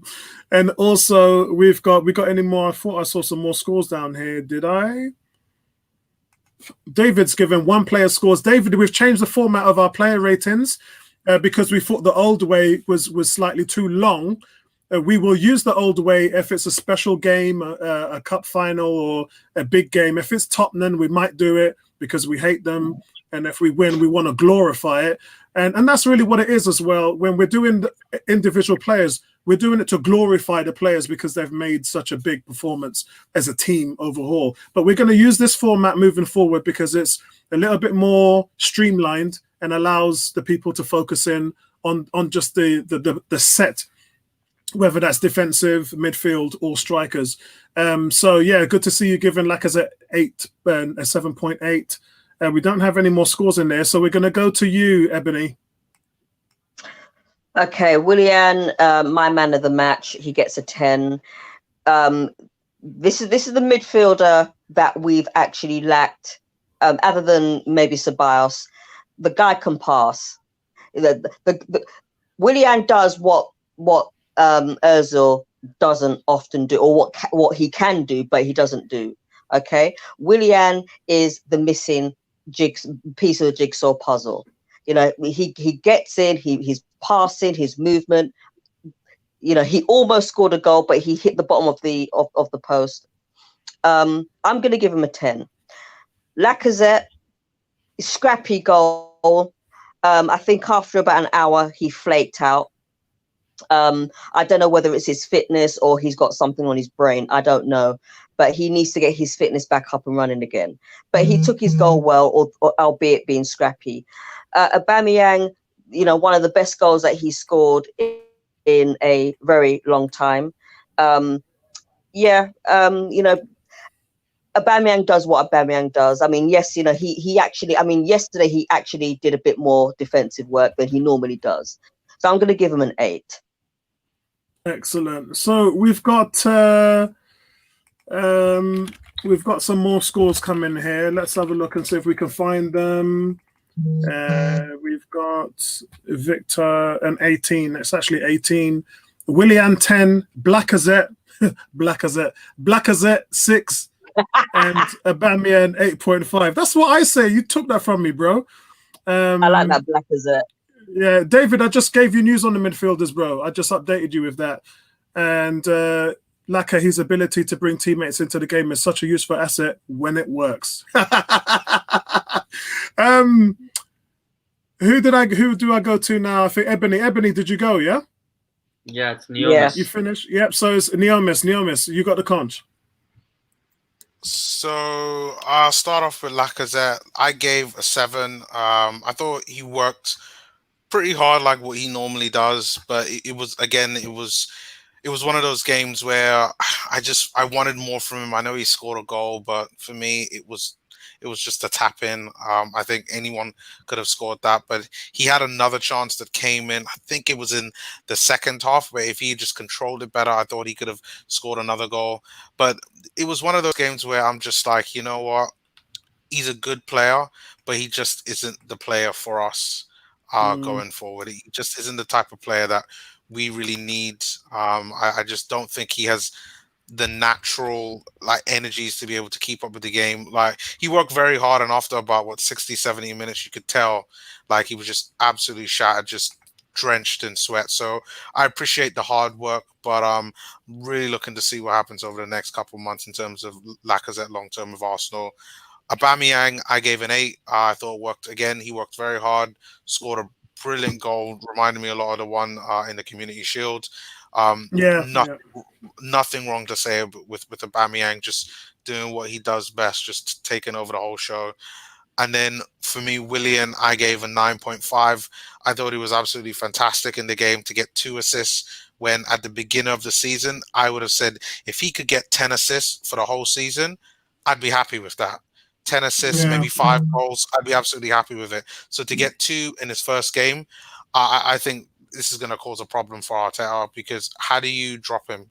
Like, this is going to sound bad, but why is Pep? I don't want to see Pepe right now. Just let him come up off the pit as a substitute, see what he does. But if Willian keeps performing how he does, I mean, you keep Willian. You know, your best performing players, you got to keep on the pitch. the fact that, like Bertram said, we got him for free as well, and for him to perform like it is, I mean, it's brilliant value for money.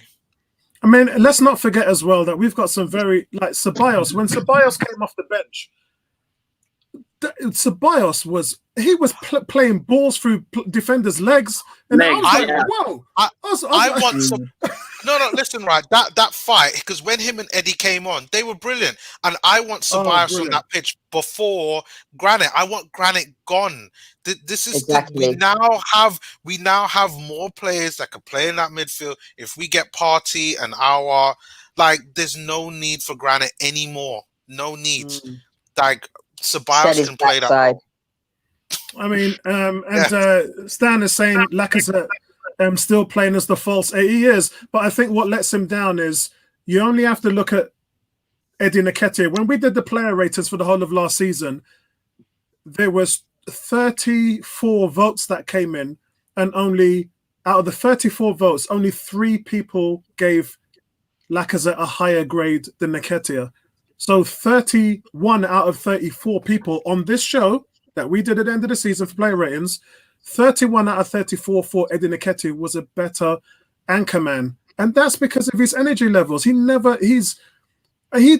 does it for England. You saw what happened in the second game when he's just so quick and he's rapid. He never stops coming. He's just like, I'm not going to say the Terminator, but I'm just saying he's so tenacious. He never stops running at you. He will come at your midfield. He'll come at your back four. He'll close you down, and he will consistently do that and work his socks off, and his levels never drop. You don't see that with Lacazette. And it's not just the defensive side. We're talking about movement and running into space. And as I said to you on the video yesterday, people talk about, Liverpool, he missed those chances, but he was in position to get those chances. Lacazette yesterday, when the balls were being played through by Maitland-Niles and where was he? We were sitting there in the game, Fred, saying, you got to run onto that, man.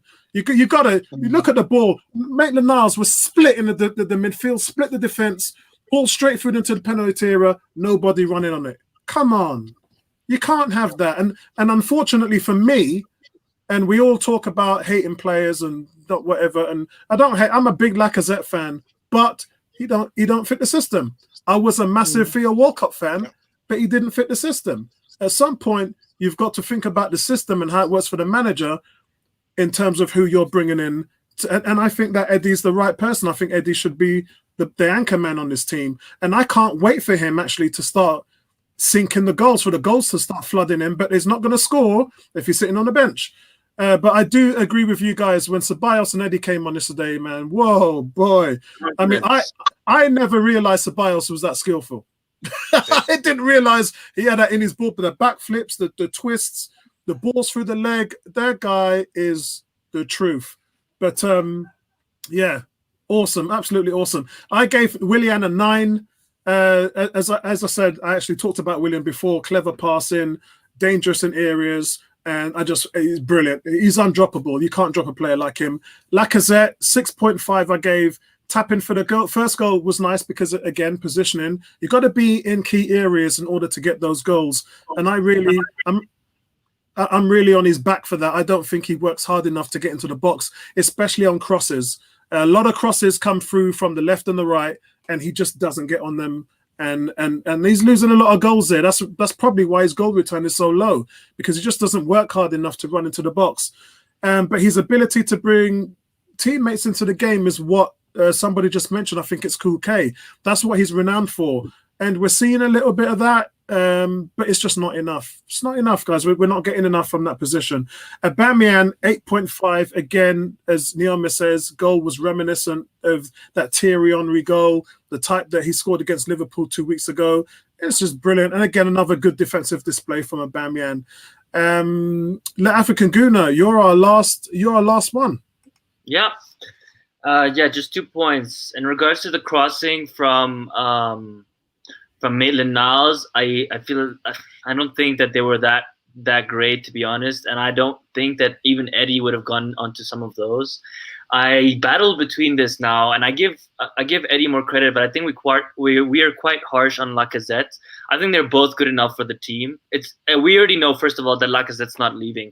I mean, I know we're hearing that we put a 22.5 million bid for Edouard, but I don't see anyone buying Lacazette for the money that we're asking for. And he's come out obviously after the game saying that he's happy at Arsenal, and it's only the media who are portraying that he's unhappy.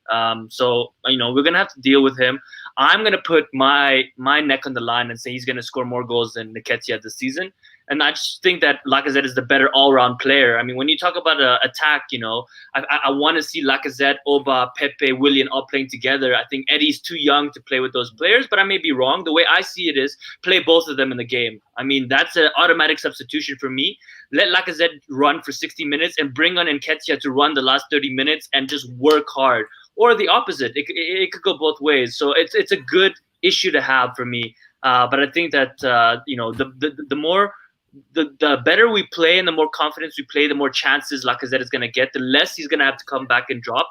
And I think in terms of confidence, he's going to build confidence. So for me, I'm not saying he had a great game. He had a 7. That goal, you can see his stance. He was ready to pounce on that goal. He was waiting for a rebound. And that's great to see from a striker. In terms of Aubameyang, I mean, that goal... By the way, I did want to point out this to you, Apollo. Since the stream that you questioned him and asked us how many goals is he going to score, he scored in every single game since you asked that question, just by the way. So it's quite interesting. And yeah, I mean, what can you say? That finish is top class. As soon as he was cutting in, and you do have to give credit to Kieran Tierney and Maitland-Niles, who do the same overlapping runs to give Aubameyang that space. I mean, there's pictures of the goal against Liverpool, literally. That has been worked on in training, 100%. So I'm giving Aubameyang a 9. I mean, and I think the better the team is, I think we've recognized that we're playing more over-the-top balls for Aubameyang to run in on. I feel like under Emery, we never used Aubameyang's strengths as much. And I think now with Mikel Arteta, we first fixed the foundation, and now we're starting to add all these flary type of plays and just different dimensions of the play that we weren't seeing under Emery, which is great to see. I think Aubameyang is always going to be a goal scorer for us.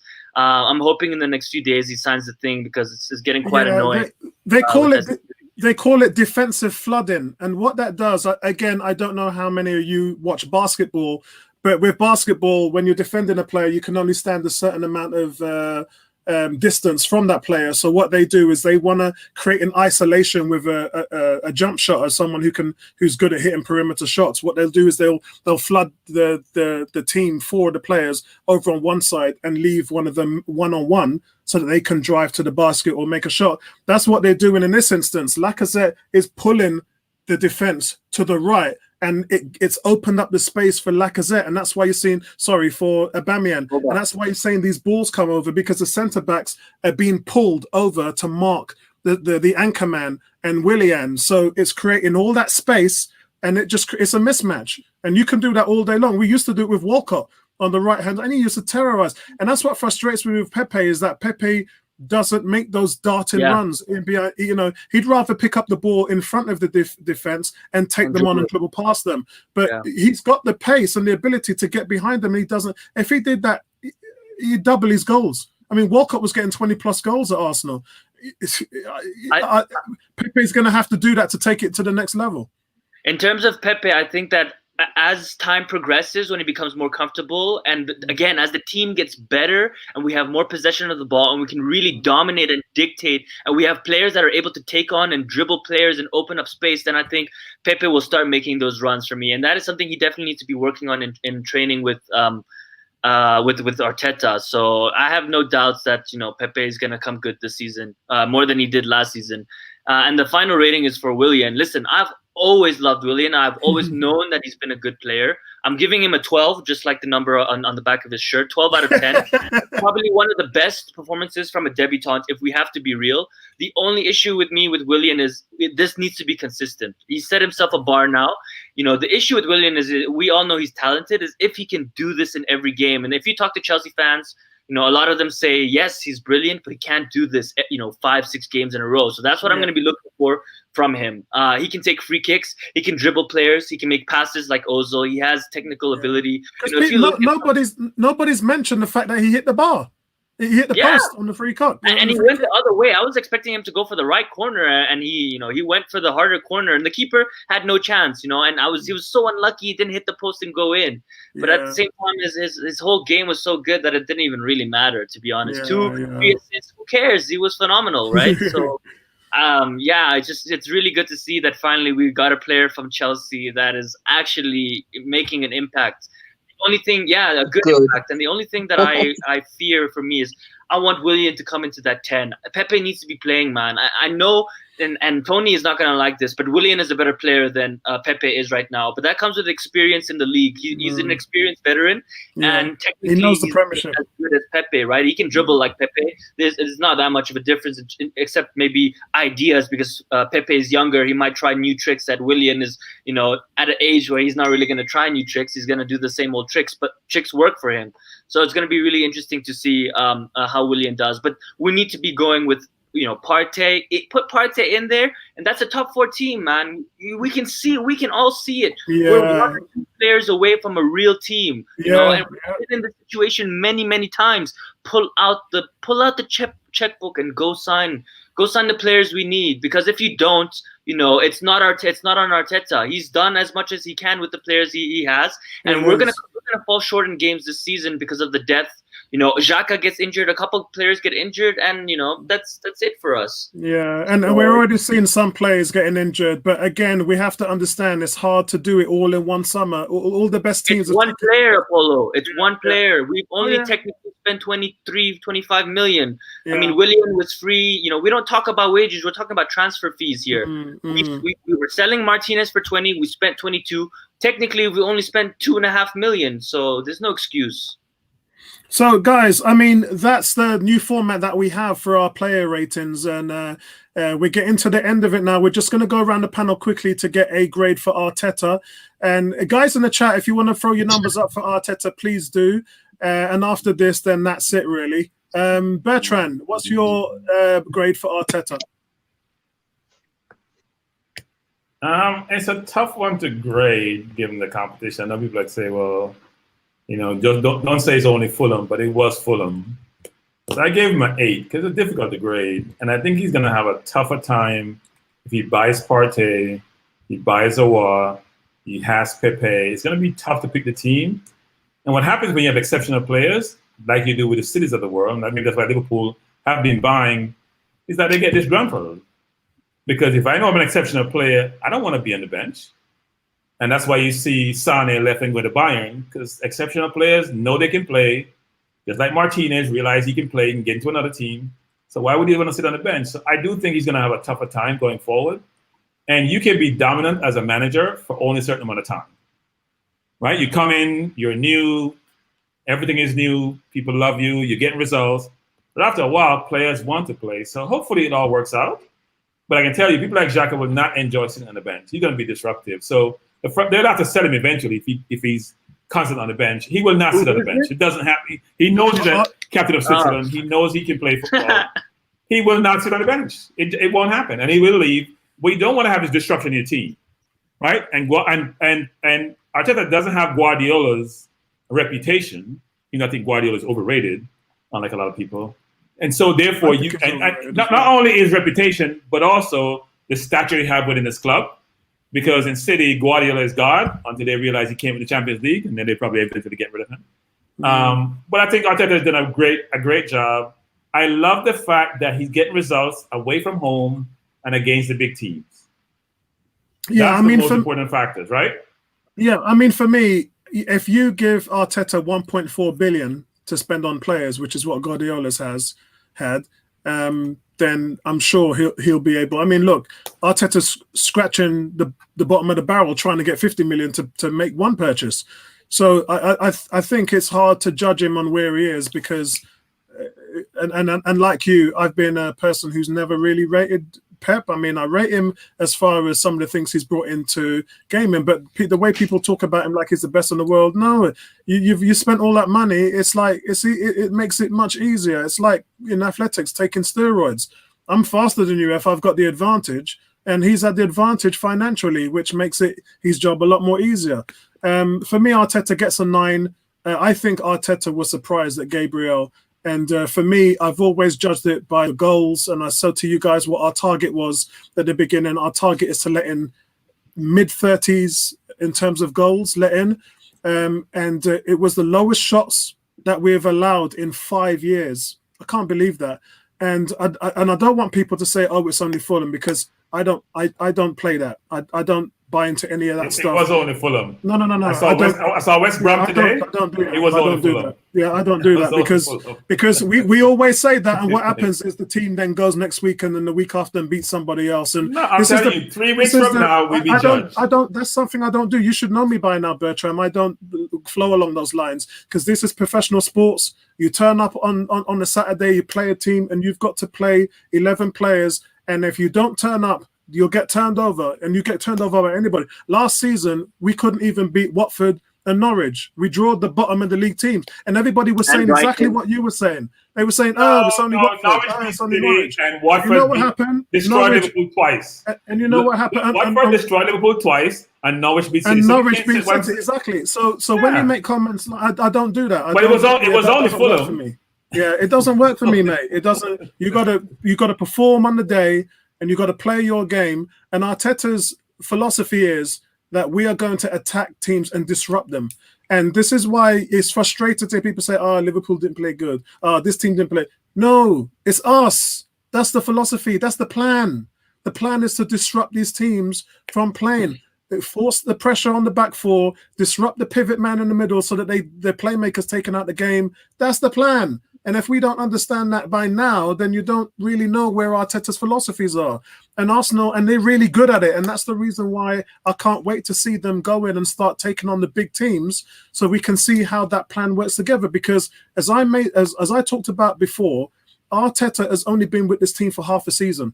Many of these top teams, and this is why we talk about how good Brighton and Sheffield are, because they're a well-oiled machine. They've been in the system for a long time. Every player knows what they're supposed to do. They are proactive. Arsenal have been reactive. They're like, oh God, what we got to do again? We got to do this. We got to press this way. We got a Rondo in the center. We got to work we've got to work the flood defense.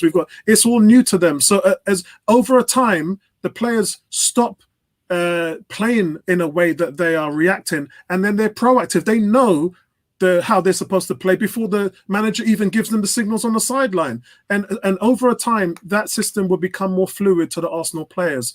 We're not even there yet. We're not even a year into the system. So that's why we're going to show these massive improvements moving forward. I'll say this. Arteta, it's your goal anyway. Arteta has been given more autonomy than Emery was. So people shouldn't forget, Emery had a 22-game unbeaten streak. It's rare when a first-year manager, just in his second year, not in a complete year yet, is given so much autonomy and so much decision-making power because he's had a history with the club, right? He's had a history with the club. He worked under Pep. He has built up his reputation. So he comes in with that cachet around him being deemed and valued as a person who's deemed to be astute, deductive, inventive, innovative, all these adjectives to describe who he is, because you know why? Everyone says, a lot of players says at City, their improvement was based on Arteta's coaching. So obviously Arsenal, given it's going through a transition, has given him a lot of power. So he can make the tough decision. He can afford to leave Ozil out the squad all entirely, and he's winning, so the fans will not moan. Let us not win for a while and some of the Ozil fans come out moaning, which I think is the wrong perspective to take, because I get tired of the Ozil thing. Look, Ozil is a technically gifted player. He just doesn't have any heart and he doesn't play hard, right? And he can't have that in the Premier League. So what grade does Arteta get for you? He gets an 8. He gets an 8. It was Fulham. Okay. So 18's giving him a 10. Cool K a 9. I keep saying J. GK gives him a 9. Dubs, nothing there. Cricket Ball's giving him a 9. KG's giving him a 9. Vitzi's well into this Tampa Bay game right now. I want to see how Tom Brady. I'm going to be on it as soon as we finish the stream in a couple of minutes, bro. Let's have a look. Again, JK 22-bit. A lot of people talk. You can't unplay things like this. You know why? I would give my left nut to go through a 22-game unbeaten streak right now. People love to. Not if they're all draws, Apollo. Not if they're all draws. They love to down. It was, if you remember, African Guna, it was actually 11 wins in a row. No, I know, but I'm just saying we wouldn't. But why do we downplay it when if any other team did it in the league, it would be front page news. If it's us, we talk ourselves down all the time when we accomplish something. Fulham's not good enough. It's only Fulham. It's only a 22 game. Come on, guys, standards, man. Anybody would give anything to win 11 games in a row. Could you imagine what that would do to your league position? Oh, it's we're crazy. at 7, so we're not too far away. I mean, Liverpool is going to be a test. So, Ebony, what would you give Arteta? Okay, before I give my rating, you know, people need to, especially Arsenal fans, take one game at a time. Do not underestimate teams. Okay, yes, it was Fulham. Fulham have just been promoted, but do not take these teams for granted. And I did actually say we should not take Fulham for granted before we played the game yesterday. As for Arteta's rating, I give him a 9. You know, I think, you know, what he's done with a bunch of average players, he's actually gotten the talent out of them. He's actually unleashed things that we haven't seen certain players do before, apart from Xhaka. You know, so, you know, I think, you know, he will go on to do well, but as the season goes on, we have to take one game at a time. Okay. Yes, Arteta has been the best manager since Wenger.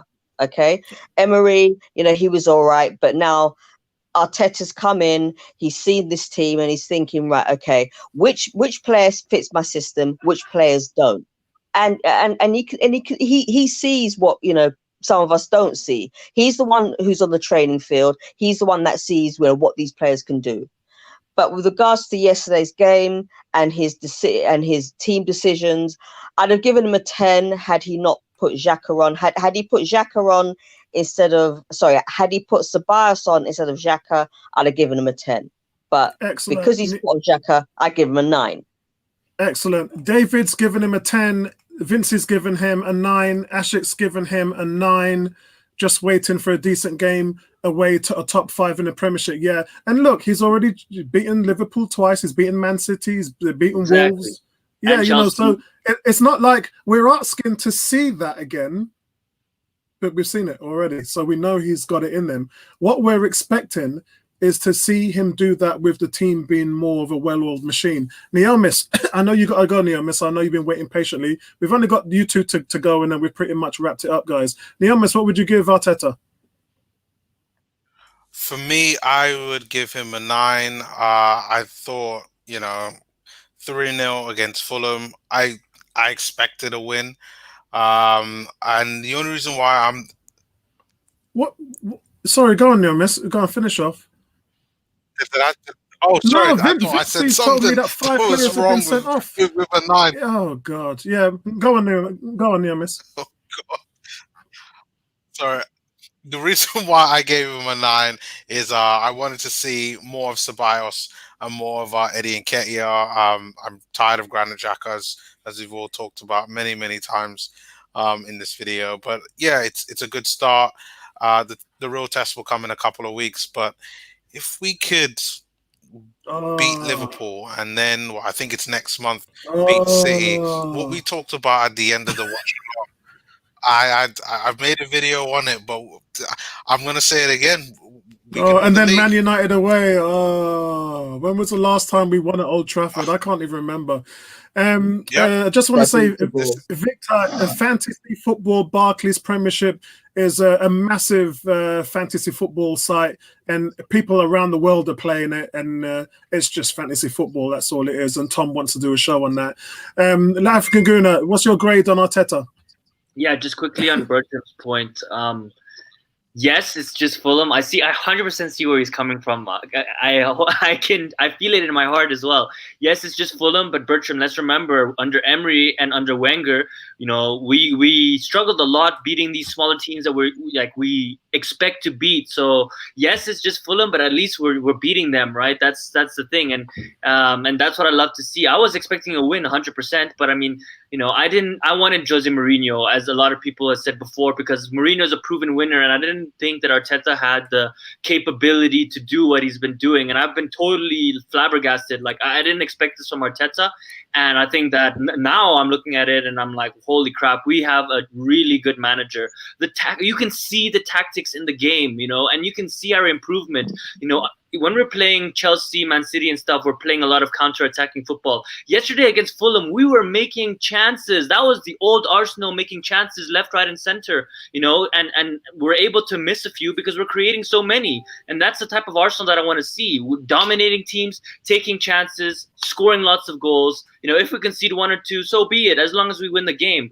And for me, I mean, as Apollo said, we've already beaten Liverpool, we've already beaten Chelsea, we've already beaten Man City. Now what I want to see is when we get Partey and Aouar, if Arteta doesn't drop Xhaka, then I'm going to start questioning him a little bit, because that's going to be concerning for me. Right now, I feel that he's playing him because he doesn't really have a choice. But once we start getting the better players, it's going to be really interesting to what he does with Willian, what he does with Pepe, what he does with Xhaka.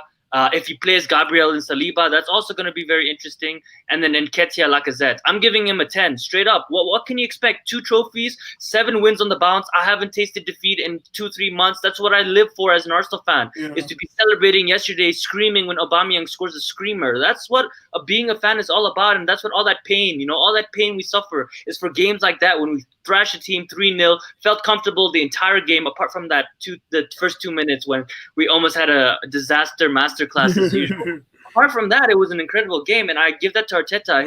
His tactician, I guess, magic is really impressive for me. I didn't expect that from him. So, Vince, I'll say one thing, by the way. I'll say one thing, which is this. People knock Emery and his 22-game winning streak. Emery was 1 Crystal Palace game away from making top 4. And Xhaka was the right team, away. But if you had picked the right team in that game, you picked the wrong team, you'd probably still be Arsenal's manager. It wasn't just I agree. Palace game. It wasn't just the Palace game. No, if he won the Palace game, he made top 4. I know he lost the last 3 away. It was a whole load of mistakes that Emery made. Was Brighton that season? But I'm saying if he won the Palace game, we'd have made top 4. Yeah, he won Brighton and Wolves and all that, but if he won the Palace game, we'd have made top 4. We might have made top 4 if we won that game. There's no doubt about it. D is given an 8 for that game. So, guys, look, we've come to the end of the show. Thank you guys very much. I've overrun it for about 20 minutes because just to talk about Arteta and stuff. But it's good. I like this new format. Instead of 2.5 hours, it only really goes for 1.5 hours. So we can then pick up anything if we need to. And sorry for the late start, guys, but Sundays is going to get really busy right now. I had the Formula 1 on at 2 o'clock, the Redskins at 6 o'clock, and then the chat to do. So I've been going non-stop for today when it comes to sports. Bertrand, where can we find you, bro? I'm at 1-on-1, but what are you going to do when the Redskins play at 9 o'clock UK time, 4 o'clock US time? I'll do a 7 o'clock. I'll do a 7 o'clock show. 7 o'clock in the evening. That wouldn't be too bad. Your team is not good anyway. Why are you stressing yourself? We just won from 17-0 down today. Tap your eyes. Tap your eyes. We were 17-0 down. As I said, Jamaica, them not good. Them not good. Hey, listen, you guys hear this. The last time we came back from 17 points behind was 1955. And I cut at halftime, 17-0 down. We were all like, yeah, same old skills. That's like Norwich beating City. They City. came back and scored 27 unanswered points. Unbelievable. We're buzzing now, bro. We're buzzing. I know you're buzzing, but the euphoria will wear off and you get to reality. That's okay. Where can we find you, Ebony? 101, Facebook, Twitter, Insta. Yeah, those. Excellent. Where can we find you, Naomi? Shout out your channel for me, bro. Yeah, you can check out my channel, AFC Neomis. I'm putting up daily content as well as on my Twitter page, AFC Neomis as well. Excellent. And African Guna, where can we find you, bro? Yeah, before I give that, this week is very important for us. I want to see some outgoings and some developments and incomings, because I don't want to have this last minute brawl at the end when we're scrambling to get players and we end up overpaying. Get the business done now. We sold Martinez. Go put the bid in for Partey. Put the money on the table and get it done. You can find me one-on-one Arsenal. No, I disagree with I disagree with Afna Guna. It's COVID time. You got to be patient. People get desperate. Money's tight. Yeah, but desperate times. Madrid's not going to change their price, Bertram. No, right? guys. That's not true. Guys, Bertram and lower than 40 million, 45 million. No. African Guna and Bertram, listen. I just got some news this morning that teams now are really concerned because there's been major lockdowns in many of the countries in Europe, which means that Arsenal had plans to get fans back into the stadium at the beginning of that won't happen till October. January. That's not going to happen. So you're talking about now £40 million that they're going to be losing because of all this stuff. Teams are getting even more concerned now, and the projections are only getting worse, not better, like African Guna. They're getting worse now. And if they lose that Chinese money, that's curtain. So I'm not sure what we're talking about. It's tough. We might not see any player movement at all the way things are going at the moment. Yeah, that's what I was going to say. I don't think we'll see fans any fans in stadiums until maybe January, February, even March. Hey, Apollo, we'll see player movement. They end up like the US sports where they trade players. Yeah. They'll trade players based on needs. You need a center midfielder. I need a center back. We switch players. Yeah, listen, regardless of all this, we have an owner who's a billionaire. Yeah, 40 million is nothing. Is he wipes his butt with that, right? No, I think you guys are confusing people's net worth with FFP. Put that money into the team. We live in different times. You have to have guys. You know, Apollo, you need to do a session on FFP and how you generate revenues and your costs. Because everyone thinks that because you're a billionaire, you can just spend money. That's not how it works. Yeah, it's not how it works. You gotta take your money and put it in the club. That's not how it works. That's not how it works. It is. You can invest as much money as you want this year. That's the rules. I mean, is that not the rule? African Guna, clubs don't even know whether they're going to be in business in the next 12 months because of COVID. And you're talking about Arsenal Football Club as if we're one of these small teams that we're not able to sustain ourselves and gonna not have enough. So African Guna, so answer me this: how much money are Arsenal going to lose without fans next year and concessions? Over 100 million. Over 100 million. 144 million. Okay. Yeah. Do you know how much money they made last year? In what, ticket sales? No, profits. What was the profits last year? On what? The team operating costs. What was the profit last year? Less than 100. They lost 27 million. So Africa good. 10 minutes. No, let's do accounting 101. You make $10 and you spend 20. How are you going to pay the next $10 that you just lost? Yeah, but where is all the money before? No. Wait. They go to player salary, expenses. Player salaries. I know. I agree. Saying we have the money if we really want to. If we're a big club, it's 40 million. The owner can put it in the team. It's one player. It's one player. I think you're confusing us with Man City and Chelsea. Their owners put money into the teams. Ours don't. Yeah, guys. The reason why City got in trouble with FFP is because their owner was camouflaging the money as commercial revenues was out of his own pocket. You can't just put money out of your own pocket into the team. That's what you're trying to prevent. And remember, Chelsea was fined 50 million and had a transfer ban. Yes. Man City was fined 50 million, and actually they were fined again before. This is pre the ban. Those are the things that happen when you try and cheat the system. It just doesn't work like that, bro. If you have the money personally, you can just put in the team like that. The money. You find a solution. It doesn't work like that. This guy's a billionaire. Find a solution. We're a top club. If it worked that way, then there would be no. Why don't you find a solution and buy yourself a Lamborghini? Find a solution and buy a Lamborghini, African Zuno. Find a solution. Buy a Lamborghini and a Ferrari. If I had the income that he had, I would find a solution to fund it. It's not that hard. Yeah, but the thing is, he's got different priorities other than Arsenal. Arsenal's not his first priority. Exactly. Whereas Abramovich and Sheikh Mansour, them guys, they're playing Monopoly with the Premier League. Yeah. No, guys, think about every team you know, right? The only teams spending money are Everton, Newcastle, Chelsea, a little by City. Teams are not spending money. Liverpool is not spending money because you know why? They're owned by owners who are also billionaires, but they're gonna wait. They're not gonna spend money just for spending money. It's COVID, man. Spend money, Bertram. They have a better team than us. They've been spending the money before.